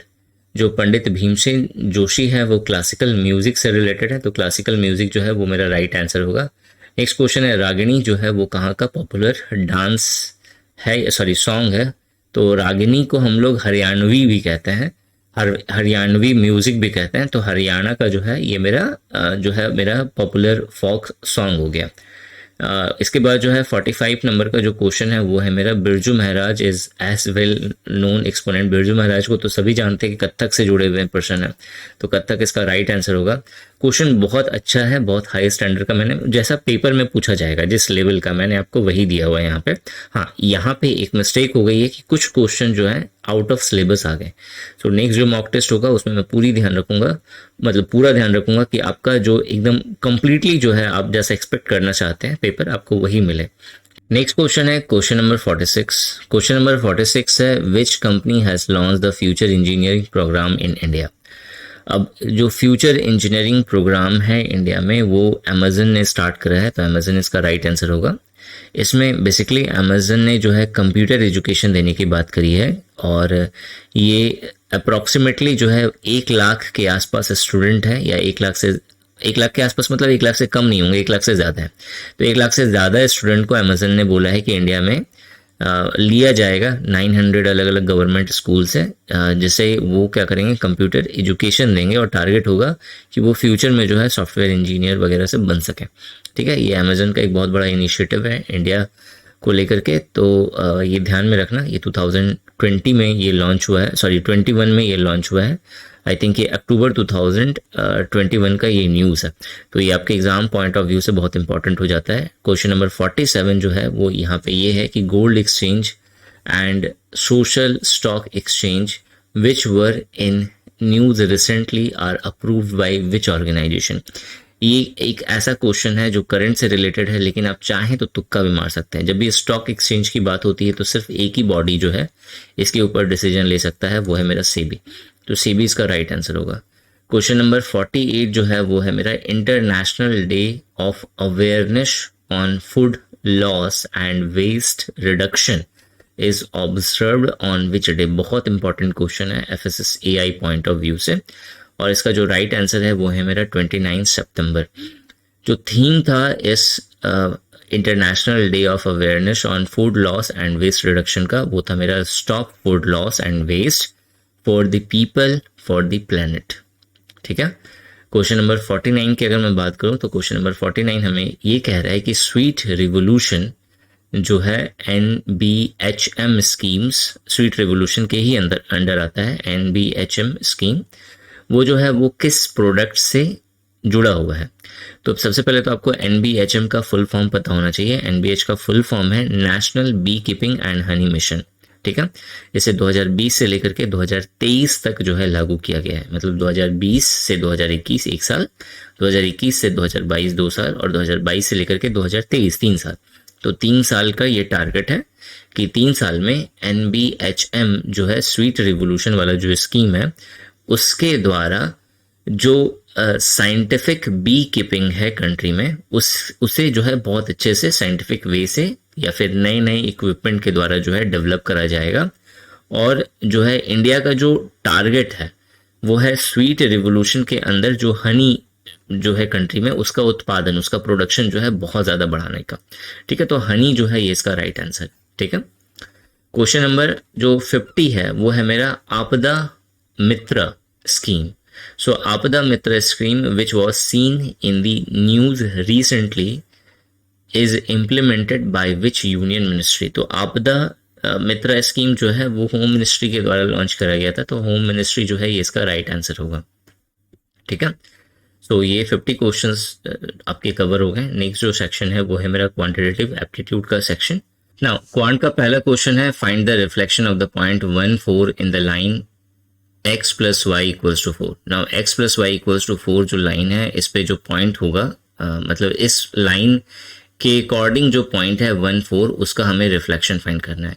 देखो अगर आप क्वेश्चंस का अगर आप डायग्राम से अगर बनाते हो तो इस क्वेश्चन को बहुत जल्दी कवर करा जा सकता है।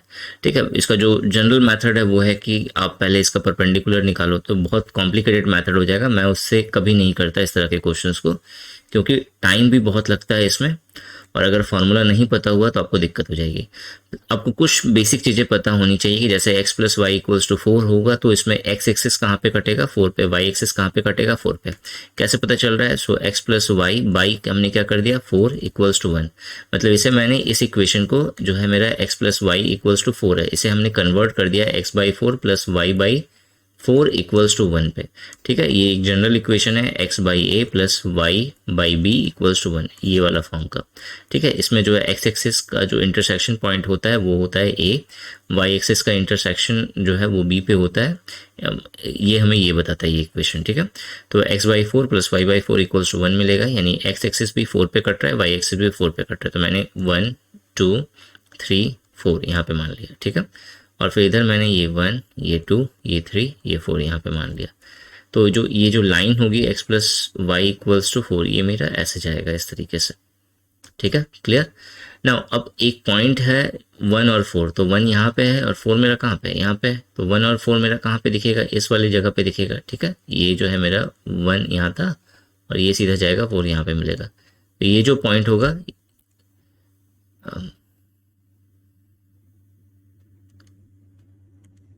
ठीक है, ये जो पॉइंट होगा ये है मेरा 1 और फिर 4। मुझसे पूछा गया कि इसका रिफ्लेक्शन बताओ कि अगर जो है ये जो line x plus y equals to 4 हो ये एज अ मिरर काम करे। ठीक है। सपोज ये जो है ये मेरा एक मिरर है, तो इस सिचुएशन पे अगर ये मिरर होगा तो ये जो पॉइंट होगा मेरा 1 4, इसका जो रिफ्लेक्शन इमेज बनेगा वो कहाँ पे बनेगा?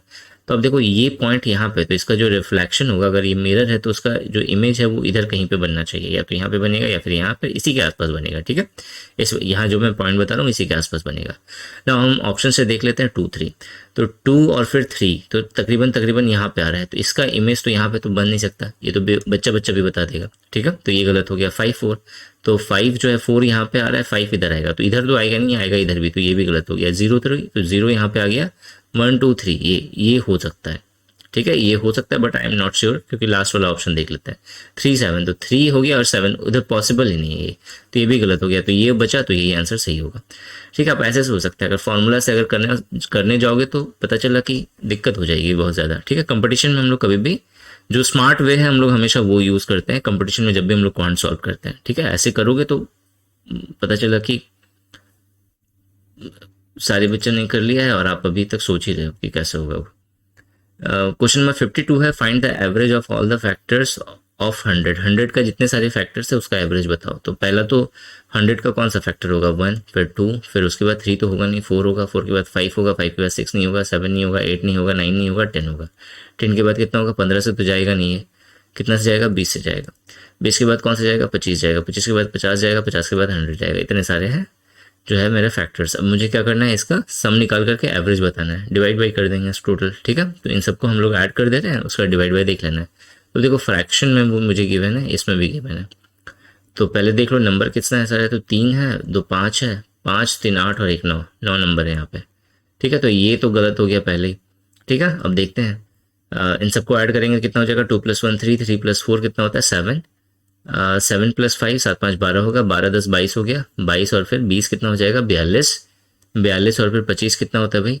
तो 42 और 25 67 हो जाएगा, 67, 67 इधर हो गया, 150 इधर हो गया, 67 और 150 ऐड करेंगे तो 217 हो गया। यहाँ पे 217 को अगर हम लोग 9 से डिवाइड करेंगे तो डिवाइड होगा नहीं, तो 217/9 हमको साफ साफ दिख रहा है, तो हम यही आंसर कर देंगे यहाँ पे। ठीक है, क्वेश्चन है यहाँ पे नंबर 1 जो है वो क्या कहलाता है? नंबर 1 जो है वो टॉपर कहलाता है, प्राइम नंबर है, कंपोजिट नंबर है, बोथ ए एंड बी है, नाइदर ए। हाँ, तो ये तीनों तो होगा नहीं। नंबर जो 1 होता है, 1 हमेशा जो है ना तो ए होता है ना ही बी होता है, मतलब ना ही उसे प्राइम नंबर कहते हैं ना ही उसे हम लोग कंपोजिट नंबर कहते हैं। जो चौथा वाला जो ऑप्शन है वो मेरा राइट आंसर हो गया यहाँ पे। क्वेश्चन नंबर 54 है, a company had to send x unit of food to 100 soldiers expected to stay for 20 days. Sorry, if the number of soldiers turned out to be 150, then the company should exceed the supply by what value? Easy question है, बच्चा वाला question है। यहाँ पे question है कि x quantity of food है, x unit of food है, इसे 100 सोल्जर्स के लिए भेजा गया कंपनी ने, लेकिन बाद में पता चला कि जो है 150 सोल्जर्स हो गए। तो बताओ कि कितना और जो है भेजा जाएगा? मान लेते हैं y भेजा जाएगा। ठीक है, तो बहुत सिंपल सा क्वेश्चन है, x बाई y कर दिया। अगर आपने लॉ ऑफ प्रोपोर्शनलिटी वाला जो है रूल सीखा है तो बहुत सिंपल सा है, x बाई y इधर दे दिया मैंने। अब देखो 100 सोल्जर्स हैं उसके लिए x खाना है, तो 150 सोल्जर्स हैं उसके लिए ज़्यादा खाना होगा, तो इधर भी ये ज़्यादा है, इधर भी ये ज़्यादा होगा। ठीक है, अगर तो इस सिचुएशन में हम लोग इधर क्या करते हैं, इसको अगर मतलब इधर भी बढ़ रहा है इधर भी बढ़ रहा है तो 100/150 कर देते हैं। इसका मैं लॉजिक आपको बता देता हूँ, ये काम आएगा बहुत आपके पेपर में। ठीक है, मान लो कि जैसे होता है ना कि जैसे एक हमें घर बनाना है। ठीक है, एक घर को बनाना है तो उसमें 10 लेबर को लगाया गया, तो 10 लेबर एक घर को 30 दिन में बनाते हैं। मैंने क्या करा, लेबर 50 कर दिया। तो बताओ 30 दिन में घर बनेगा कि ज़्यादा दिन में कि या फिर कम दिन में? तो आप बोलोगे नहीं सर, अगर 10 लोग मिल के बना रहे हैं तो 30 दिन में बन रहा है, तो जब ज़्यादा आदमी है तो ज़्यादा काम होगा तो जल्दी बन जाएगा घर, है ना। तो यहाँ पे 30 दिन की जगह पे कम लगेगा, हो सकता है 10 दिन लगे, हो सकता है 5 दिन लगे। ठीक है, मैं मान के चल रहा हूँ 10 दिन लगे यहाँ पर। ठीक है, तो अब देखो यहाँ पे इधर ये क्या हो गया, बढ़ गया, लेकिन इधर ये क्या हो गया, घट गया। तो इस सिचुएशन में लॉ ऑफ प्रोपोर्शनलिटी यहाँ पे क्या बनेगा, 10/50 इक्वल्स टू, यहाँ पे ये बढ़ गया, यहाँ पे ये क्या हो गया, घट गया, माइनस हो गया, तो यहाँ पे उल्टा हो जाएगा। मतलब इधर 10/50 कर रहा तो इधर 30/10 नहीं कर सकते हम लोग, क्या करेंगे, 10/30 करेंगे। 10/30 ये रूल कहता है यहाँ पे। ठीक है, वही अगर उल्टा अगर मैं बोलूँ, कुछ और ले लूँ, जैसे सपोज करो कि मान लेते हैं 10 आदमी जो है वो 10 प्लेट खाना खाते हैं। ठीक है, मैंने यहाँ पे 50 आदमी कर दिया, तो कितना खाना खाएंगे? तो बोलोगे सर 50 प्लेट, सिंपल। ठीक है, तो ऑब्वियस है कि 10 आदमी है वो 10 प्लेट खा रहे हैं, कम आदमी है कम प्लेट खा रहा है, जैसे ही ज़्यादा आदमी आ जाएगा तो ज़्यादा प्लेट खाएगा। तो उस सिचुएशन में क्या होगा, 10/50 करेंगे तो इधर भी हमें 10/50 करना पड़ेगा। ठीक है, ये जो इस तरह का जो कंडीशन बनता है इसे हम लोग इन्वर्स प्रोपोर्शनल कहते हैं, विलोमानुपात, और ये जिस तरह का कंडीशन बनता है इसे हम लोग कहते हैं सीधा समानुपात। यहाँ भी वही है कि x यूनिट जो खाना था वो 100 आदमी खा रहे हैं। अब 150 आदमी तो ज़्यादा यूनिट खाएंगे ना भाई, तो यहाँ पे x बटा वाई इधर कितना हो जाएगा 100 बटा 150, इधर ये कैंसिल हो जाएगा, 2 बटा 3 मिलेगा हमें।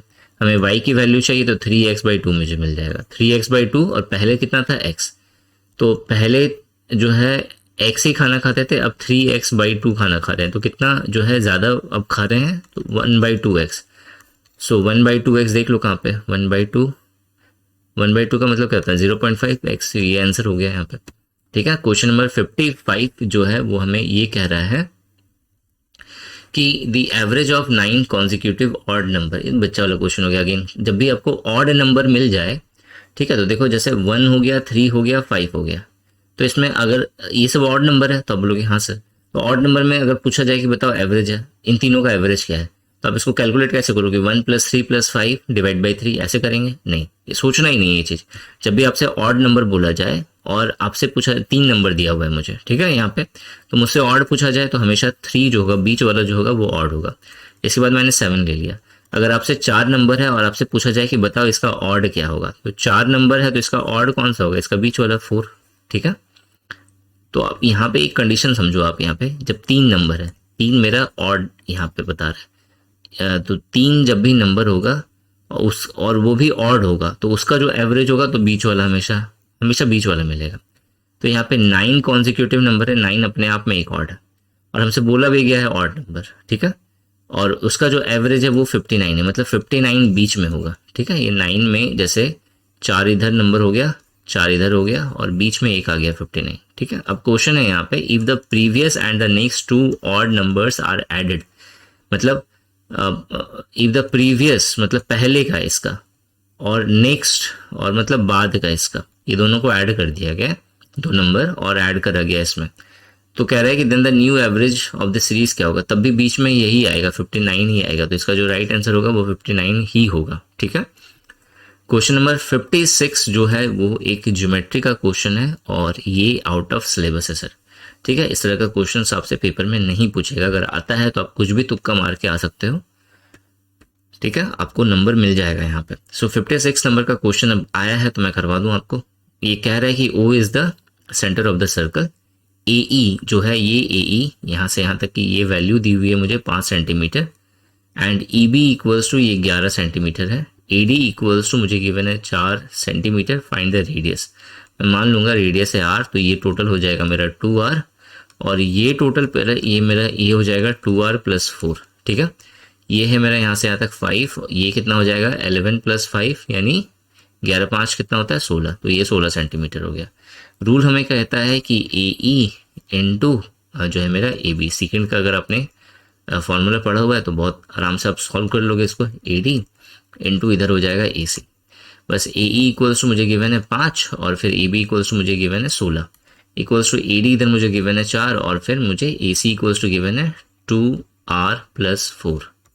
ना इसे सॉल्व करिए, आंसर आ जाएगा यहाँ पे 4 से 4 चौक 16 हो जा रहा है, यहाँ पे 5 चौके 20 हो जाएगा, 4 इधर आएगा माइनस होगा, कितना बचेगा 16, 8 आएगा यहाँ पे। सो R की वैल्यू क्या हो जाएगी 8, ये आंसर हो गया मेरा। ठीक है, क्वेश्चन नंबर 57 आते हैं हम लोग। 57 हमें ट्रायंगल से क्वेश्चन पूछा हुआ है, ये आपको दे सकता है आपके पेपर में। देखो क्वेश्चन यहाँ पे ये है कि ABC is an equilateral triangle, ABC एक इक्विलैटरल ट्रायंगल है। देखो ये डायग्राम जब भी आपको दे इस तरह का, ठीक है, ये दिया हुआ है, इसका मिड पॉइंट ये है, मिड पॉइंट ये है, मिड पॉइंट ये है, फिर यहाँ पे ये ट्रायंगल बना दिया है यहाँ पे, तो ये जो ट्रायंगल होगा ये पूरे ट्रायंगल का 1/4 होगा। ठीक है, इन एरिया में कितना होगा 1/4 होगा। तो हमें triangle ABC is an equilateral triangle, DEF is the mid point of this the area of ABC is 64, ABC का जो एरिया है पूरा का एरिया जो है वो है मेरा 64, ठीक है, square unit. Now then the find the area of the equilateral triangle XYZ, तो ये जो छोटा वाला जो एरिया है, छोटकू वाला है, इसको हमको फाइंड करना है। ठीक है, बहुत सिंपल सा क्वेश्चन है, बहुत ईजी सा क्वेश्चन है यहाँ पे। तो ये जो एरिया होगा, ये वाला ट्रायंगल का एरिया, ठीक है, इसका पूरे का कितना होगा 1/4, फिर उसके बाद ये जो एरिया होगा इसका एरिया भी 1/4 होगा और ये फिर उसका 1/4 होगा। तो 1/4 1/4 1/4 3 बार, 1/4 इंटू 1/4 इंटू 1/4 ऑफ वॉट 64। ठीक है, 4 चौक 16, 16 चौके 64 से पूरा कट जाएगा, एक बचेगा यहाँ पे। तो 1 स्क्वायर यूनिट जो है ये मेरा आंसर है, यानी कि ऑप्शन नंबर बी। ठीक है, क्वेश्चन नंबर हम लोग 58 पे आते हैं। 58 इस तरह का क्वेश्चन तो श्योर शॉर्ट है, आपके पेपर में मिलेगा। ठीक है, प्रॉफिट एंड लॉस का क्वेश्चन। क्वेश्चन यहाँ पे, a man gains 30% by selling an article at a certain price. 30% का मतलब कितना होता है, 3/10। मतलब 10 रुपये का सामान था, 3 रुपये प्रॉफिट पे बेचा है, तो 13 रुपये में बेचा। ठीक है, इधर सेलिंग प्राइस इज डबल्ड। अगर सेलिंग प्राइस को डबल कर दिया जाए तो सेलिंग प्राइस कितना है, वही 13 रुपया। डबल करेंगे तो कितना हो जाएगा, 26 रुपया। Then the new profit percent कितना होगा, तो नया प्रॉफिट कितना होगा, 10 रुपये का सामान था, 26 में बेच रहा है, यानी 16 रुपये का प्रॉफिट हो रहा है। 16 को परसेंटेज में कन्वर्ट करेंगे तो 160% होगा ये आंसर। ठीक है, 59 नंबर का क्वेश्चन है, the radius of the cone is increased by 120% and the height is decreased by 50%, then what percentage of the what percentage increase in the volume। Volume का फॉर्मूला क्या होता है, रेडियस कोन का volume का formula होता है 1/3 पाई are square H. तो यहाँ पे 3 वेरिएबल हैं, एक है मेरा आर और फिर है मेरा आर, क्योंकि आर स्क्वायर है, इंटू एच। 3 वेरिएबल के लिए जो है हम लोग 3 बार जो है फॉर्मूला यूज करते हैं। कौन सा फॉर्मूला सर, तो मैं एक्सपेक्ट करता हूँ ये सारी चीज़ें आपको पता होगी। जब भी हम लोग यहाँ पे इंक्रीज हो रहा है, यहाँ पे 120% रेडियस है, तो मेरा यहाँ पे फॉर्मूला लगेगा, यहाँ पे आर प्लस आर परसेंटेज वाला है। ठीक है, मतलब फॉर्मूला है मेरा A plus B plus A B by 100। आशा कर रहा हूँ ये फॉर्मूला सबको पता होगा। तो यहाँ पे मेरा 120 है, तो पहला वाला केस है, आर 2 बार है यहाँ पे और दोनों बार इंक्रीज हुआ है, तो यहाँ पे हो जाएगा 120 प्लस 120 और फिर प्लस 120 इंटू 120 डिवाइड बाई 100। इसे सॉल्व कर ले रहे हैं, 12 दूना 24 होता है, यहाँ पे 240 और इधर कितना हो जाएगा, 12 का स्क्वायर 144 होता है, तो 144 ही इधर आएगा, तो यहाँ पे हो जाएगा 4 8 और फिर 384 हो गया। ठीक है, अब ये जो 384 हो गया, ये परसेंटेज इंक्रीज होगा जब आर स्क्वायर होगा, मतलब रेडियस को जब बढ़ा रहे हैं हम लोग 120%, क्योंकि 2 बार बढ़ रहा है, आर स्क्वायर है। Now height is decrease by 50%, 50% decrease हो रहा है, यानी मतलब -50। तो इस बार इधर कितना है, 384, सो 384 और फिर -50 हो जाएगा यहाँ पे, क्योंकि माइनस है तो माइनस लगाएंगे फॉर्मूला में। नाउ प्लस माइनस माइनस हो जाएगा यहाँ पे, सो 384 इंटू 50 डिवाइड बाई 100 हो जाएगा। इससे ये कट गया 2 बार में, इससे ये कट जाएगा, कटेगा कितने बार में, 2 एकम 2, 2 9 18 और 2 दूना 4, सो 192। सो दिस, अच्छा ये भी माइनस में है, तो 50 और फिर 192, इन दोनों को हमें क्या करना पड़ेगा, दोनों माइनस में, तो प्लस कर दिया, तो यहाँ पे कितना हो जाएगा, 2 9 5 14 हो गया, यानी 24 हो गया, 242। सो 384 से 242 अगर मैं माइनस करूँ तो 142 मिलेगा, तो 142% जो होगा वो मेरा इंक्रीज होगा, प्लस में आया वैल्यू, तो 142% जो है वॉल्यूम क्या हो जाएगा, इंक्रीज हो जाएगा। ये इसका राइट आंसर होगा। ठीक है, क्वेश्चन नंबर जो 60 है वो है मेरा, if A's income is 65% more than the B's income, then what percent of B income is less than the A income. Question ये कह रहा है कि ए का इनकम जो है, ए का इनकम है 65% more than the be income, 65% जो है ज़्यादा है, ए इनकम है 65% more then the be income. अगर बी का इनकम 100 है तो ए का इनकम जो है कितना हो जाएगा, 65% ज़्यादा है, यानी 165%। तो क्वेश्चन है कि बी का इनकम जो है ए से कितना कम है, तो कितना कम हो जाएगा, तो 65 ही कम होगा। ठीक है, तो 65 डिवाइड बाई 165 इंटू 100 हम लोग कर देंगे, इसे सॉल्व कर देंगे, कितना आएगा यहाँ पे, 13 पचे 65, 5 से कट रहा है, तो 5 से 15, 5 से 15, सो 1300 डिवाइड बाई 33 ये आएगा। 33 किस में है, तो पहले तो ये 35 है, ये नहीं होगा, अब ये 3 ऑप्शन है यहाँ पे, कितना बार में जाएगा यहाँ पे, तो 4 तिया 12 हो रहा है, 4 तिया 12 1 13, 4 वाला में जो है गलत हो जाएगा यहाँ पे, 4 वाला है भी नहीं यहाँ पे, लेकिन 3 वाला हो जाएगा यहाँ पे। 33 9 अगर हम लोग करें, ठीक है, मतलब अगर इसको हम लोग डिवाइड कर रहे हैं, 1300 को अगर हम लोग 33 से डिवाइड कर रहे हैं, तो आप बोलोगे सर, पहले तो आप देखो यहाँ पे 13 तिया 3 तरीके 9 हो रहा है यहाँ पे। अगर हम लोग 3 टाइम्स अगर हम लोग कर रहे हैं यहाँ पे, तो 4 बार में यहाँ पे 4 तिया 12 और फिर 4 तिया 132 के आसपास हमको मिल रहा है, तो 4 बार में तो ये जाएगा, 3 बार में जाएगा 99, 33 बार मैं 13 बोल रहा हूँ, 33 3 99 होगा यहाँ पे। सो यहाँ पे कितना आ जाएगा, एक आएगा यहाँ पे 12 12 9 3 12 होता है, यहाँ पे 31 आ गया ना, सो 3 1 और फिर 0 हो गया। तो अब यहाँ पे जो है फिर से अगर हम लोग 3 बार में तो जाएगा नहीं, 99 हो जाएगा, 9 बार में करें 9 तिया 27 होता है, 9 बार में जाएगा यहाँ पे, 9 तिया 27 और 9 तिया 27, 28, 29, 29 हो जाएगा। सो फाइनली माइनस करेंगे तो कितना आ जाएगा यहाँ पे, 7 3 10 होगा और फिर यहाँ पे 1 हो जाएगा, तो 13/33 बचेगा। सो 39 इंटू 13/33 पहला वाला है, तो पहला वाला ऑप्शन इसका राइट आंसर है। ठीक है, क्वेश्चन नंबर 61। क्वेश्चन नंबर 61 है यहाँ पे, the total surface area of a cube and a sphere are equal. कह रहे हैं कि एक क्यूब का और एक स्फीयर का जो सरफेस है, surface area, total surface area वो इक्वल है आपस में। ना जो मेरा क्यूब है, अच्छा सॉरी, यहाँ पे एक कह रहा है कि यहाँ पे एक क्यूब है, ठीक है, और एक स्फीयर है। इन दोनों का जो सरफेस एरिया है वो आपस में इक्वल है। तो क्यूब का सरफेस एरिया का जो फॉर्मूला होता है वो होता है मेरा 6 स्क्वायर, 6 इंटू साइड स्क्वायर, और जो मेरा स्फीयर का जो सरफेस एरिया होता है वो होता है मेरा 4πr²। तो ये दोनों जो है आपस में इक्वल है, तो इन दोनों को इक्वल कर दिया मैंने। इससे मुझे जो है देखो यहाँ पे ए स्क्वायर है, इस आर स्क्वायर को इधर भेज दो, आर स्क्वायर मुझे मिलेगा इधर 4π/6 मिल गया। सो a² बाई r² मुझे इतना मिला, तो a/r कितना मिल जाएगा, कब बोलोगे, √4π/6 ये मुझे मिल जाएगा। ठीक है, नाउ अब जो है what is the ratio of their volume, तो वॉल्यूम का रेशियो बताओ कितना होगा। तो इधर क्यूब का जो वॉल्यूम होगा वो होगा मेरा साइड का क्यूब, और जो है मेरा स्फीयर का वॉल्यूम होता है 4/3 πr³। नाउ रेशियो का मतलब होता है, हमें पता है, डिवाइड होता है यहाँ पे। तो अगर मैं डिवाइड करने जाऊँ यहाँ पे, तो जो मुझे मिलेगा a⁻³ डिवाइडेड बाई 4/3, पाई की वैल्यू हम लोग पुट करते हैं, तो पाई जो है पुट करना सही होगा, हाँ कर सकते हैं हम लोग, नहीं भी कर सकते हैं क्योंकि यहाँ पे पाई है, तो हम पाई को ऐसे ही छोड़ दिया मैंने। यहाँ पे r³ है, r³ को रहने दो। तो अब यहाँ पे आप देखो कि 4/3 था, तो इसे 3/4 कर सकते हैं हम लोग, फिर पाई को वैसे ही रहने देते हैं, a³ और इधर r³ है, यानी a/r का क्यूब। सो a/r यानी 4π/6 का क्यूब हो जाएगा। इसे सॉल्व कर लेते हैं। अच्छा, अंडर रूट छोड़िए, सॉरी ये अंडर रूट हो गया। इसे अगर हम सॉल्व करेंगे तो कितना आ जाएगा, मुझे दिखेगा यहाँ पे 3/4 इंटू 1/π, और फिर इधर इसका क्यूब सॉल्व करेंगे तो पहला वाला तो जो स्क्वायर वाला होगा वो मुझे इतना दे देगा, और एक जो है बच जाएगा 4π/6। पाई से पाई कैंसिल हुआ, 4 से 4 कैंसिल हुआ, 3 दूना 6 कैंसिल हुआ। अब यहाँ पे 4 का रूट जो होता है 2 होता है, तो इससे ये कैंसिल हो जाएगा। तो जो मुझे फाइनल जो दिखेगा वो मुझे दिखेगा √π इंटू √6। ऐसा कुछ आंसर में है, पहला वाला ही आंसर है ये। ठीक है, फर्स्ट ऑप्शन जो है ये इसका राइट आंसर होगा। क्वेश्चन नंबर 62 हमें ये कह रहा है कि 2 numbers are in the ratio of 5:9।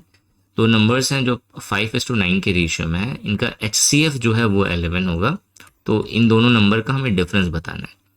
तो जो दो नंबर हैं वो 5:9 के रेशियो में है, 5:9 के दो रेशियो में है नंबर है। तो मैंने मान लिया कि जो पहला नंबर है वो 5x है, दूसरा नंबर है 9x है। तो जो HCF होता है वो होता है मेरा हाईएस्ट कॉमन फैक्टर। तो इन दोनों में कॉमन क्या है, बोलोगे x, तो ये मेरा क्या हो गया HCF। इसकी वैल्यू मुझे गिवन है 11। ठीक है, तो x की वैल्यू 11 हो गई। तो find the difference of the two number, तो इन दोनों का डिफरेंस कितना होगा, तो 5x और 9x का डिफरेंस होगा 4x। ना 4x में 4 तो मुझे दिख रहा है, x की वैल्यू हमने अभी देख ली 11 है, तो 11 चौके कितना होता है 44 होता है, तो 44 इसका आंसर होना चाहिए। तो ये 44 क्या होगा, इसका आंसर हो गया। नेक्स्ट क्वेश्चन देखते हैं, क्वेश्चन नंबर 63। क्वेश्चन नंबर 63 हमें ये बता रहा है, a sphere of radius 8 centimetre is melted. एक स्फीयर है जिसका रेडियस मुझे दिया हुआ है 8 सेंटीमीटर, इसे मेल्ट करा गया है and recast into a sphere of radius 2 centimetre each. हमें बहुत इजी सा क्वेश्चन है, यहाँ पे डिवाइड कर देंगे, आंसर आ जाएगा दोनों का वॉल्यूम का। तो 4/3 पाई को एज इट इज रहने दो, r³ मतलब जो बड़ा वाला है, तो 8 सेंटीमीटर है, तो 8 का क्यूब यहाँ पे हो गया। फिर नीचे है मेरा, इधर हो जाएगा 4/3 एज इट इज हो जाएगा, पाई जैसे वैसे ही, इसको लिखने का भी जरूरत नहीं, ये दोनों पोर्शन तो ऐसे ही खत्म हो गया।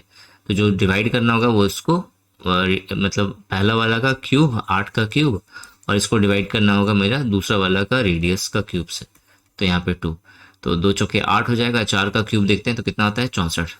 ठीक है, तो 64 इसका राइट आंसर हो जाएगा।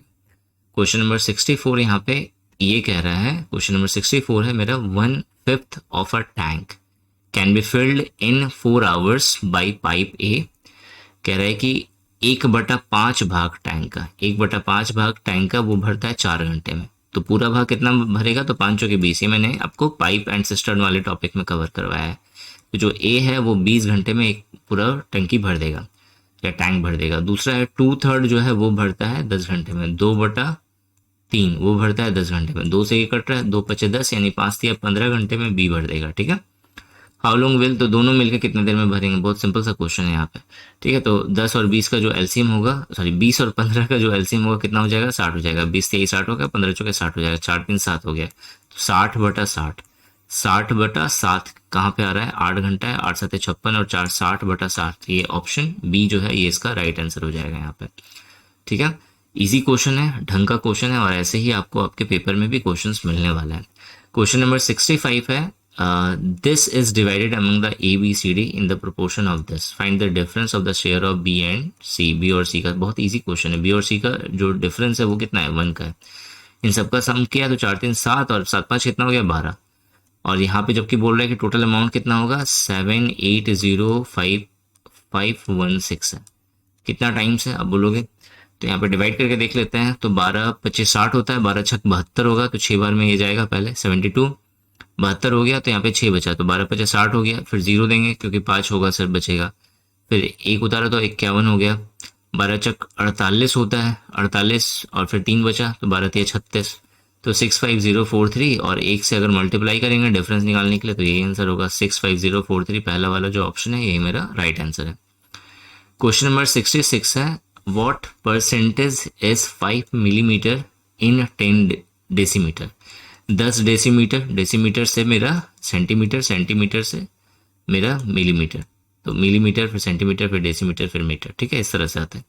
तो इसको कितना से मल्टीप्लाई करना पड़ेगा, ऐसे होता है मेरा, यहाँ पे डेसीमीटर है, डेसीमीटर उससे ऊपर में सेंटी होता है, उसके ऊपर में मिली होता है। ठीक है, तो डेसी से सेंटी, सेंटी से मिली, ऊपर की तरफ जा रहे हैं, ऊपर मतलब अधिक हो रहा है, यानी क्या करेंगे, मतलब ऐसे ट्रिक है, ऊपर की तरफ जब भी जाएंगे हम लोग नीचे से ऊपर तो मल्टीप्लाई करता है।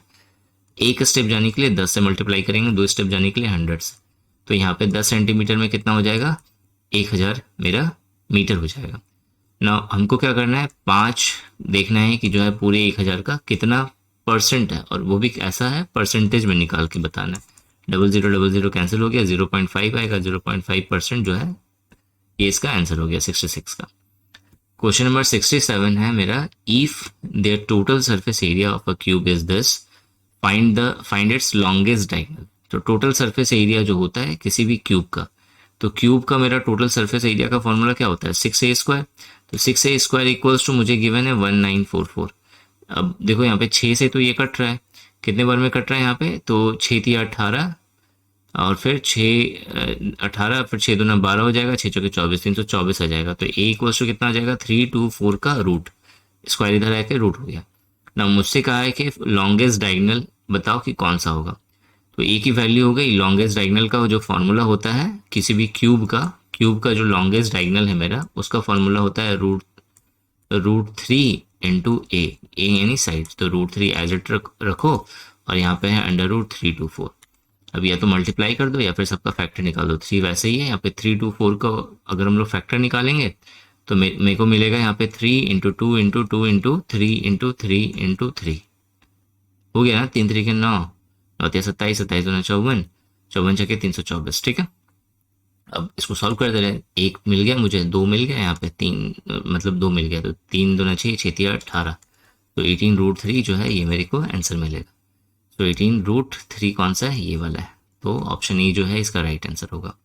क्वेश्चन नंबर जो 68 है, देखो अगर ये वीडियो अच्छी लग रही है आपको तो लाइक ज़रूर करिएगा वीडियो को, चैनल पे नए हैं तो चैनल ज़रूर सब्सक्राइब करिए, और कहीं भी डाउट होगा तो आप कमेंट सेक्शन में कमेंट करके पूछ सकते हैं। 68 नंबर का क्वेश्चन है, 3 brothers divided 1080 between themselves in such a way that the share of the second is equal to 5/13 of the share of the other two combined. What is the share of the second one? Easy question है, question में दम नहीं है। Question है यहाँ पे 3 बंदे हैं, मान लेते हैं A B C 3 लोग हैं। इसमें कह रहा है कि इन तीनों को में डिवाइड करना है 1080, मतलब A plus B plus C equals मुझे पता चल गया 1080 है। नाउ इस तरह से डिवाइड करना है कि जो सेकंड इज इक्वल्स टू, जो सेकंड यानी B जो है वो इक्वल्स टू है 5/13 of A plus C।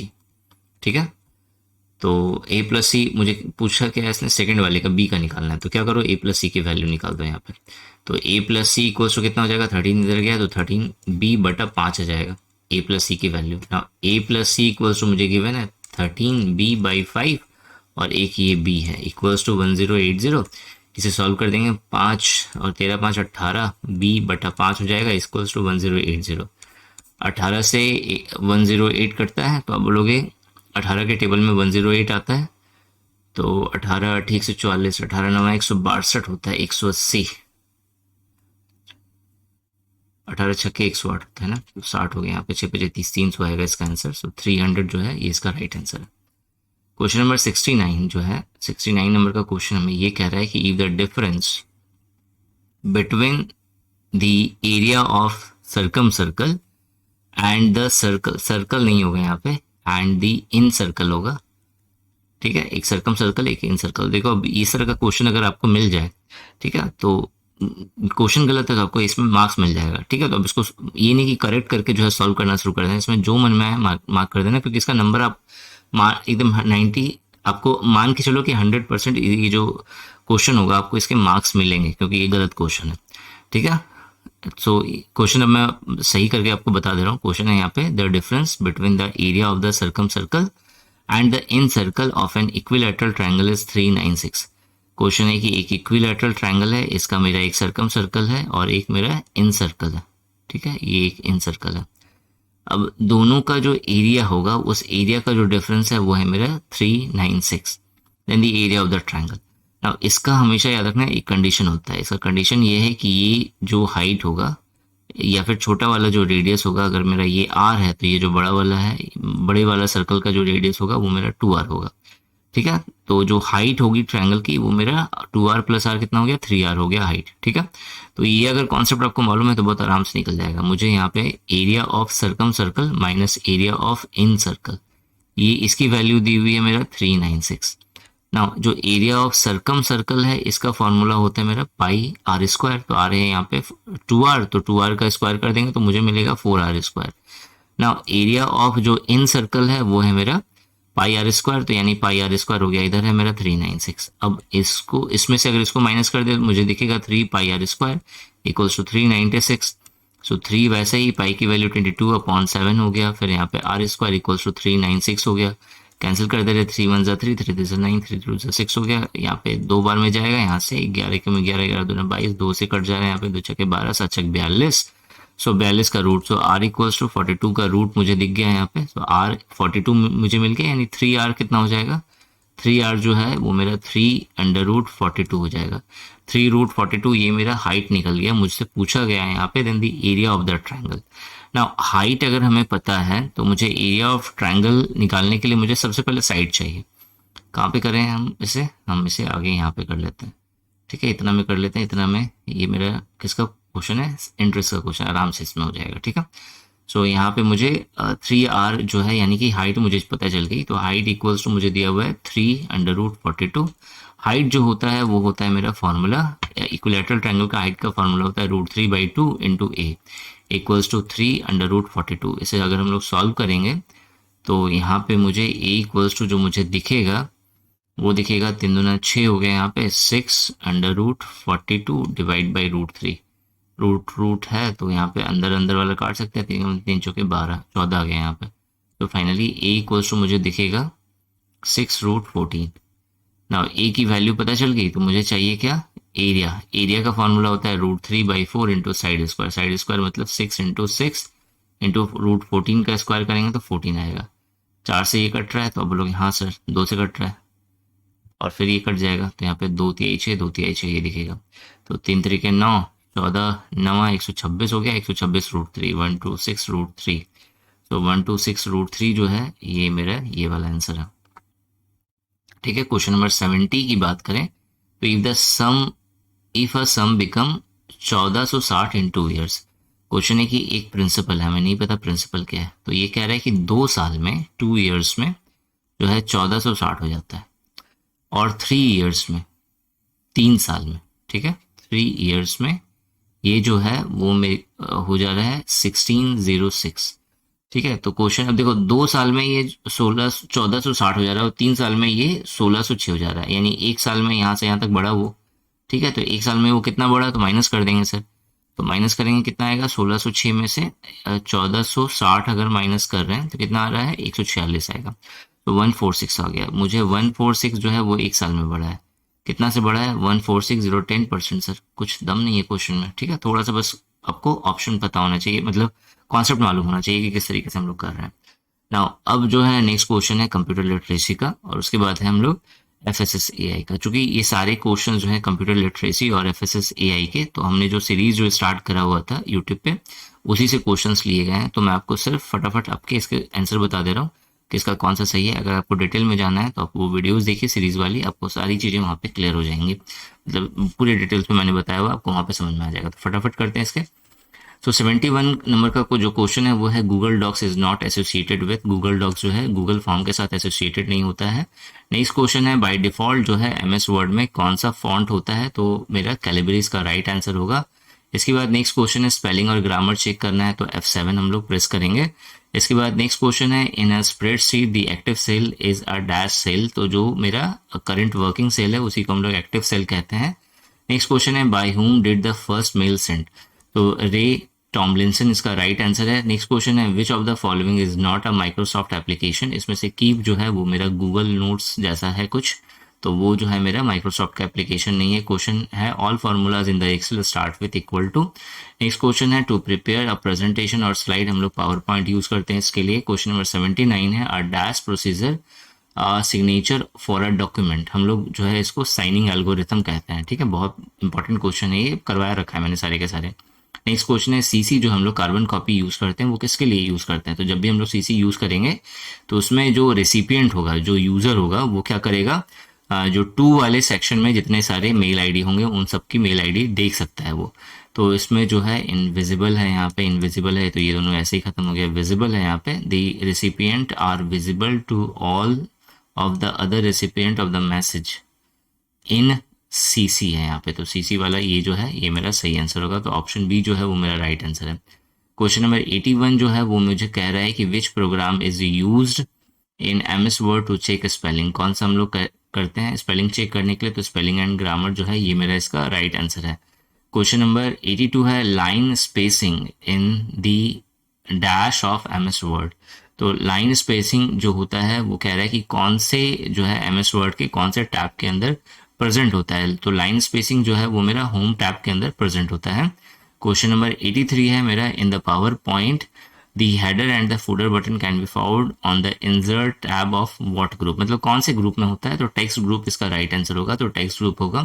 Question number 84 कह रहा है by which browser we can access Google Doc, तो किसी भी ब्राउजर से आप गूगल डॉक्स कहते हैं मतलब यूज कर सकते हैं, बस आपका जो होम पेज है वो गूगल का होना चाहिए।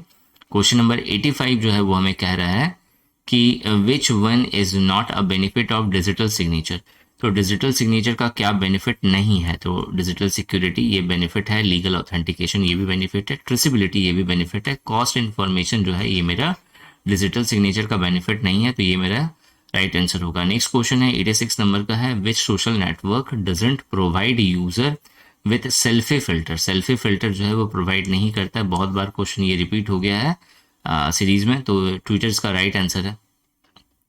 क्वेश्चन नंबर 87 है हु फाउंडेड फेसबुक, तो मार्क जुकरबर्ग जो है ये इसका राइट आंसर है, ठीक है। ट्विटर के बारे में आप याद रखना, माइक्रो ब्लॉगिंग जो है सबसे पहले इसी ने स्टार्ट करा था, बहुत इंपॉर्टेंट क्वेश्चन बताया ये, बिल्कुल ध्यान में रखने से ये आ सकता है पेपर में आपके। क्वेश्चन नंबर 88 हमसे ये कह रहा है कि the to move to the previous worksheet we press, अगर हमें प्रीवियस वर्कशीट में एक्सेल के अंदर जो प्रीवियस वर्कशीट होता है अगर उस पर हमें जाना है तो हम लोग क्या प्रेस कर सकते हैं शॉर्टकट की, तो कंट्रोल प्लस पेज अप हम लोग करते हैं, तो ये इसका राइट आंसर होगा। क्वेश्चन नंबर 89 है यहाँ पे the dash on the keyboard enable you to enter number quickly, तो नंबर न्यूमेरिक कीपैड जो है इसका राइट आंसर है। क्वेश्चन नंबर 90 है the numeric value can be treated as label value if dash proceeds it, apostrophe इसका right answer होगा। इसके बाद जो क्वेश्चन नंबर 91 है वो हमें कहता है which one of the following is an example of digital signature, digital signature का कौन सा इसमें एग्जाम्पल है, social media, user ID and password, mobile number, OTP, licence सारे हैं।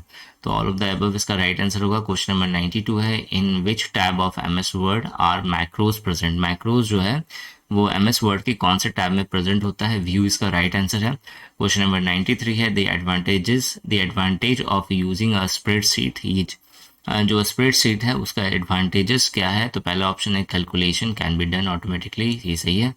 Changing data automatically, update calculation, more flag सारे हैं इसके, ठीक है। तो ऑल ऑफ द अबव इसका राइट आंसर होगा। क्वेश्चन नंबर 94 है, टाइम्स न्यू रोमन, ये सारे टेक्स्ट फॉन्ट हैं, तो जो टेक्स्ट फॉन्ट है वो इसका राइट आंसर होगा। क्वेश्चन नंबर 95 है, एफटीपी बहुत बार यूज हुआ है, फाइल ट्रांसफर प्रोटोकॉल कहते हैं, जो ऑप्शन 4 है वो इसका राइट आंसर है। नाउ नेक्स्ट है मेरा FSSAI rule function and initiative पे बेस्ड टोटल 25 क्वेश्चंस है। चूंकि सारे क्वेश्चंस मैंने अगेन सीरीज से ही लिए हुए हैं इसे, ताकि पता चल सके कितने सारे स्टूडेंट जो है सीरियसली जो है मेरी सीरीज देख रहे हैं। तो यहाँ पे जो है आपको वही सारे क्वेश्चंस हैं, यहाँ पे आपको 150 क्वेश्चंस में से ही लिए गए हैं इसमें से, तो बहुत आराम से आप इजिली इन सब सारे के आंसर्स दे दोगे। फटाफट देख लेते हैं इसमें, which one of the following is not an offense as per FSSAI 2006। As per FSSAI 2006 यानी FSS एक्ट होगा यहाँ पे, FSS एक्ट होगा यहाँ पे, FSSAI नहीं होगा। FSS एक्ट 2006 के अंतर्गत जो है कौन सा इसमें से ऑफेंस नहीं है? अनसेफ फूड, ये एक ऑफेंस है। फूड विदाउट लेबल, ये भी एक ऑफेंस हो जाएगा। Selling imported without the license, ये भी हो जाएगा। तो नन ऑफ द अबव ये इसका राइट आंसर है। क्वेश्चन नंबर 97 है, which of the following define food additives. Food additives जो है इनमें से कौन सा डिफाइन करता है? अ सब्सटेंस विच इज और may become a part of food. दूसरा ऑप्शन है अ सब्सटेंस विच इज और may become a part of food. तीसरा है अ सब्सटेंस और a mixture of substance that is present in a food as a result of any aspect of production, processing, storage and packaging। चौथा option है all of the above। तो जो right answer है यहाँ पे all of the above है। Question number 98 है, how many previously existing laws have been subsumed in FSS Act 2006। Right answer है टोटल इसका 8। क्वेश्चन नंबर 99 है, डैश ऑफिसर कैन यूज और कैंसल अ लाइसेंस। कौन सा ऑफिसर है जो लाइसेंस को क्या कर सकता है? इशू कर सकता है या कैंसिल कर सकता है? डेजिग्नेटेड ऑफिसर, ये इसका राइट आंसर है। क्वेश्चन नंबर 100 है, vitamin which is not found in fruits and vegetables. कौन सा ऐसा विटामिन है जो फ्रूट और वेजिटेबल्स में नहीं पाया जाता है? तो B12 इसका राइट आंसर होगा। क्वेश्चन नंबर 101 है, yellow coloured vegetable are rich in dash source.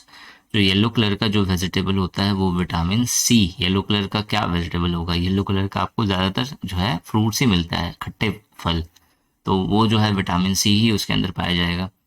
Question number 102 है, फूड एलर्जीज जो है वो क्या होता है? तो फूड एलर्जीज जो है are avoidable if the allergies agent are not allowed to exceed specific limits, are a form of the food intolerance usually occur only after an individual has been sensitized by the prior exposure।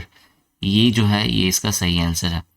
Question number 103 है, what is the role of BIS in ISO 9000। बहुत important question है ये, कि जो BIS का जो role होता है ISO 9000 में वो क्या है? तो national standard body of India है ये, तो नेशनल स्टैंडर्ड को जो है ये डिफाइन करता है, बताता है, उसके बारे में रिप्रेजेंट करता है, आप ऐसे समझो। फाउंडर मेंबर ऑफ ISO है, ये भी सही है, तो 2 सही हो गया, तो ऑल ऑफ द अबव इसका राइट आंसर होगा, ठीक है। क्वेश्चन नंबर 104 है, which of the following is और are the initiative of FSSAI। इसमें से कौन सा FSSAI का जो है इनिशिएटिव है, हमें ये बताना है। हार्ट अटैक, रिवेंड, FSSAI चीफ्स, स्वास्थ्य भारत यात्रा, ये सारे जो है FSSAI के इनिशिएटिव के अंदर आते हैं। तो जो राइट आंसर है वो है मेरा all of the above. Question number जो है 105 है, हाउ मेनी एक्ट्स आर। अच्छा, ये दोबारा रिपीट हो गया, ये क्वेश्चन रिपीट हो गया, आपको इसके मार्क्स मिल जाएंगे पेपर में, ठीक है। 8 है इसका आंसर। क्वेश्चन नंबर 106 जो है वो मुझे कह रहा है कि the food safety and standard authority of India FSSAI has issued a set of guidelines regarding the recall of dash from the market. Question हमें 106 वाला ये कह रहा है कि food safety and standard FSSAI के तहत जो है set of the guidelines regarding the recall of क्या, रिकॉल ऑफ अनसेफ फूड। ठीक है, मतलब जो फूड है जो मतलब जो सेफ नहीं है उसे क्या किया जाता है, रिकॉल कर लिया जाता है मार्केट से। रिकॉल मतलब वापस ले लिया जाता है। तो अनसेफ फूड प्रोडक्ट्स जो है ये इसका राइट आंसर होगा। तो 106 का जो राइट ऑप्शन है वो है ऑप्शन बी। क्वेश्चन नंबर 107 है, in the mouth normal pH is 6.7। बहुत पुराना क्वेश्चन है ये। क्वेश्चन नंबर 108 हमें कह रहा है, major non conformity report must be subsumed within. जो मेजर नॉन कॉन्फॉर्मिटी रिपोर्ट्स होता है उसे 24 घंटे के अंदर अंदर जो है सबमिट करना पड़ता है। तो जो राइट आंसर होगा वो 24 आवर्स होगा। नेक्स्ट क्वेश्चन है, NABL is a constituent board of. NABL जो है वो कंस्टिट्यूएंट बोर्ड है किसका, तो क्वालिटी काउंसिल ऑफ इंडिया इसका राइट आंसर होना चाहिए, यानी कि ऑप्शन बी। क्वेश्चन नंबर 110 है, the purpose of starting SNF। जो है SNF का जो मेन पर्पस है स्टार्ट होने का वो क्या है, तो to aware people to eat safe and nutritious food. SNF का ही मतलब होता है सेफ एंड न्यूट्रियस फूड। पहला ऑप्शन सही हो गया। दूसरा है capacity building to create a culture of consuming safe and wholesome food, ये भी सही है। जब दो सही हो गए तो तीसरा वाला पढ़ने की जरूरत ही नहीं है, ऑल ऑफ द अबव इसका राइट आंसर होगा। ठीक है, क्वेश्चन नंबर 111 है, व्हाट इज हिडन हंगर। बहुत बहुत प्यारा क्वेश्चन है। हिडन हंगर ये होता है कि जब भी हम लोग खाना खा रहे हैं तो उस खाने का जो न्यूट्रिएंट होता है उस न्यूट्रिएंट में कमी होना। ठीक है, ऐसा न्यूट्रिएंट जो मेजर न्यूट्रिएंट है, जो माइक्रो न्यूट्रिएंट है उसमें कमी होना। तो मेजर और माइक्रो यहाँ पे दिख रहा है, उसकी कमी होना। तो जो ऑप्शन 4 है वो इसका राइट आंसर होगा। क्वेश्चन है next, what is the full form of FoSTaC. बहुत इजी सा क्वेश्चन है। फॉस्टिक का फुल फॉर्म होता है food safety training and certification. Next question है, भूख का फुल फॉर्म क्या है। तो बहुत इजी क्वेश्चन अगेन है। भूख का फुल फॉर्म होता है blissful hygienic offering to God.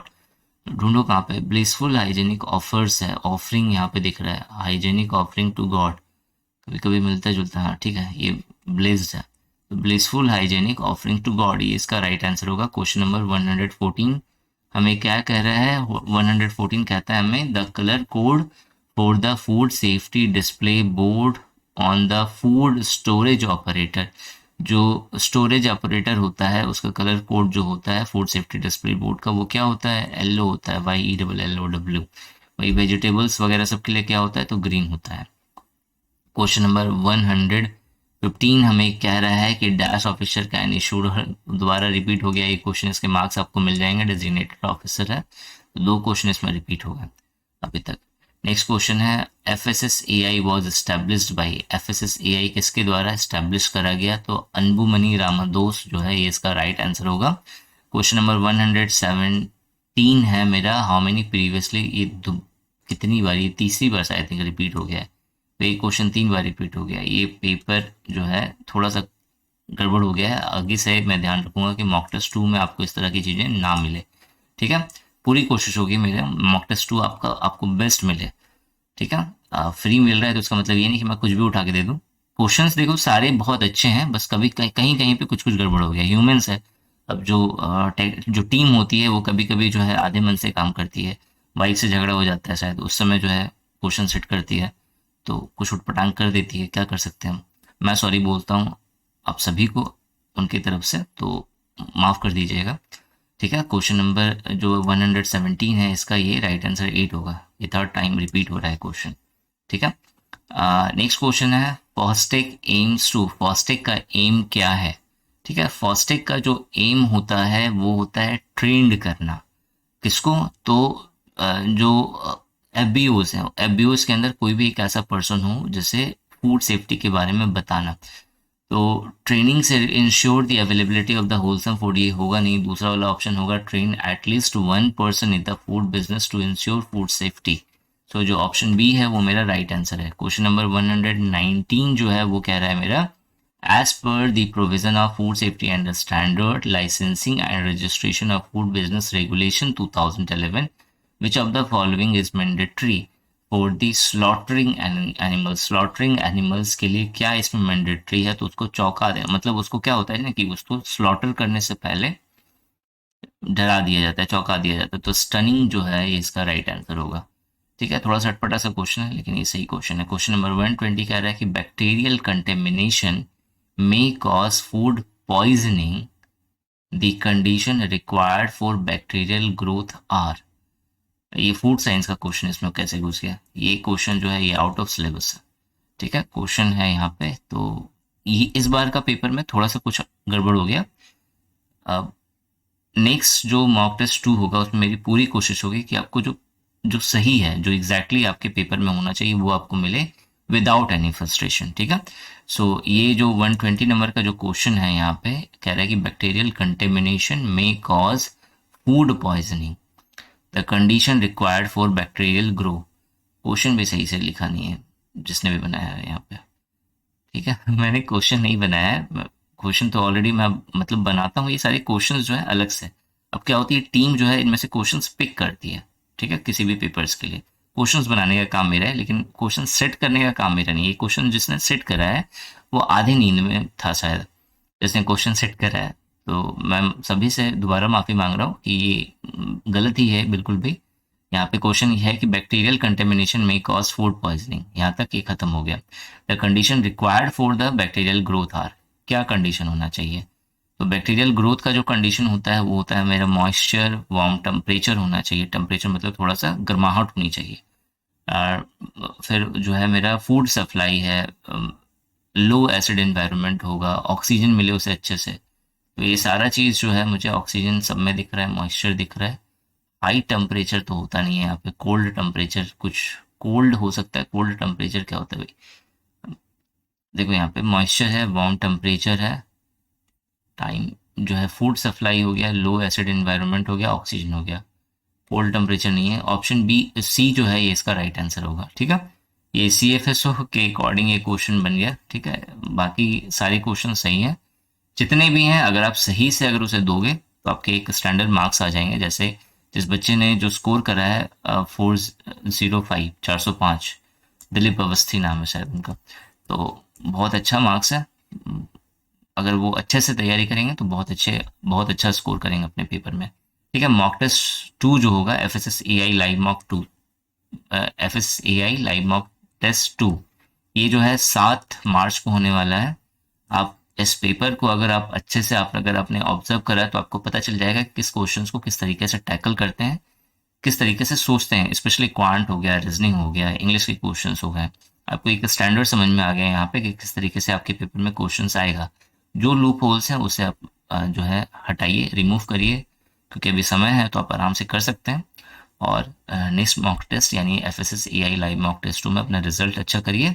Registration कैसे करना है आई आइकन पर आपको एक वीडियो मिल जाएगी, आप वहाँ से चेक कर सकते हैं कि किस तरीके से आप नेक्स्ट मॉक टेस्ट के लिए जो है रजिस्टर्ड कर सकते हैं खुद को। बस इस वीडियो में यहीं तक था। पूरा सिलेबस आपको पूरा मतलब ये पूरा मॉक टेस्ट 1 जो है मैंने कवर कर दिया है। Thanks for watching this video. अगर आपको ये वीडियो अच्छी लगे तो लाइक ज़रूर करिएगा, ज़्यादा से ज़्यादा शेयर करिए। जितने ज़्यादा स्टूडेंट होंगे उतने ज़्यादा जो है आप मैं आपको cut off exact cut off तक आपको लेके जा सकता हूँ, सेफ स्कोर बता सकता हूँ आपका। और जो है अच्छे से पढ़ाई करिए, अपना रिजल्ट अच्छा करिए, अपने माँ बाप का सपना साकार करिए। और कोई भी अगर कहीं भी आपको अगर दिक्कत हो आपको तो आप कमेंट सेक्शन में कमेंट करके पूछ सकते हैं। Thanks for watching this video and wish you good luck for your paper.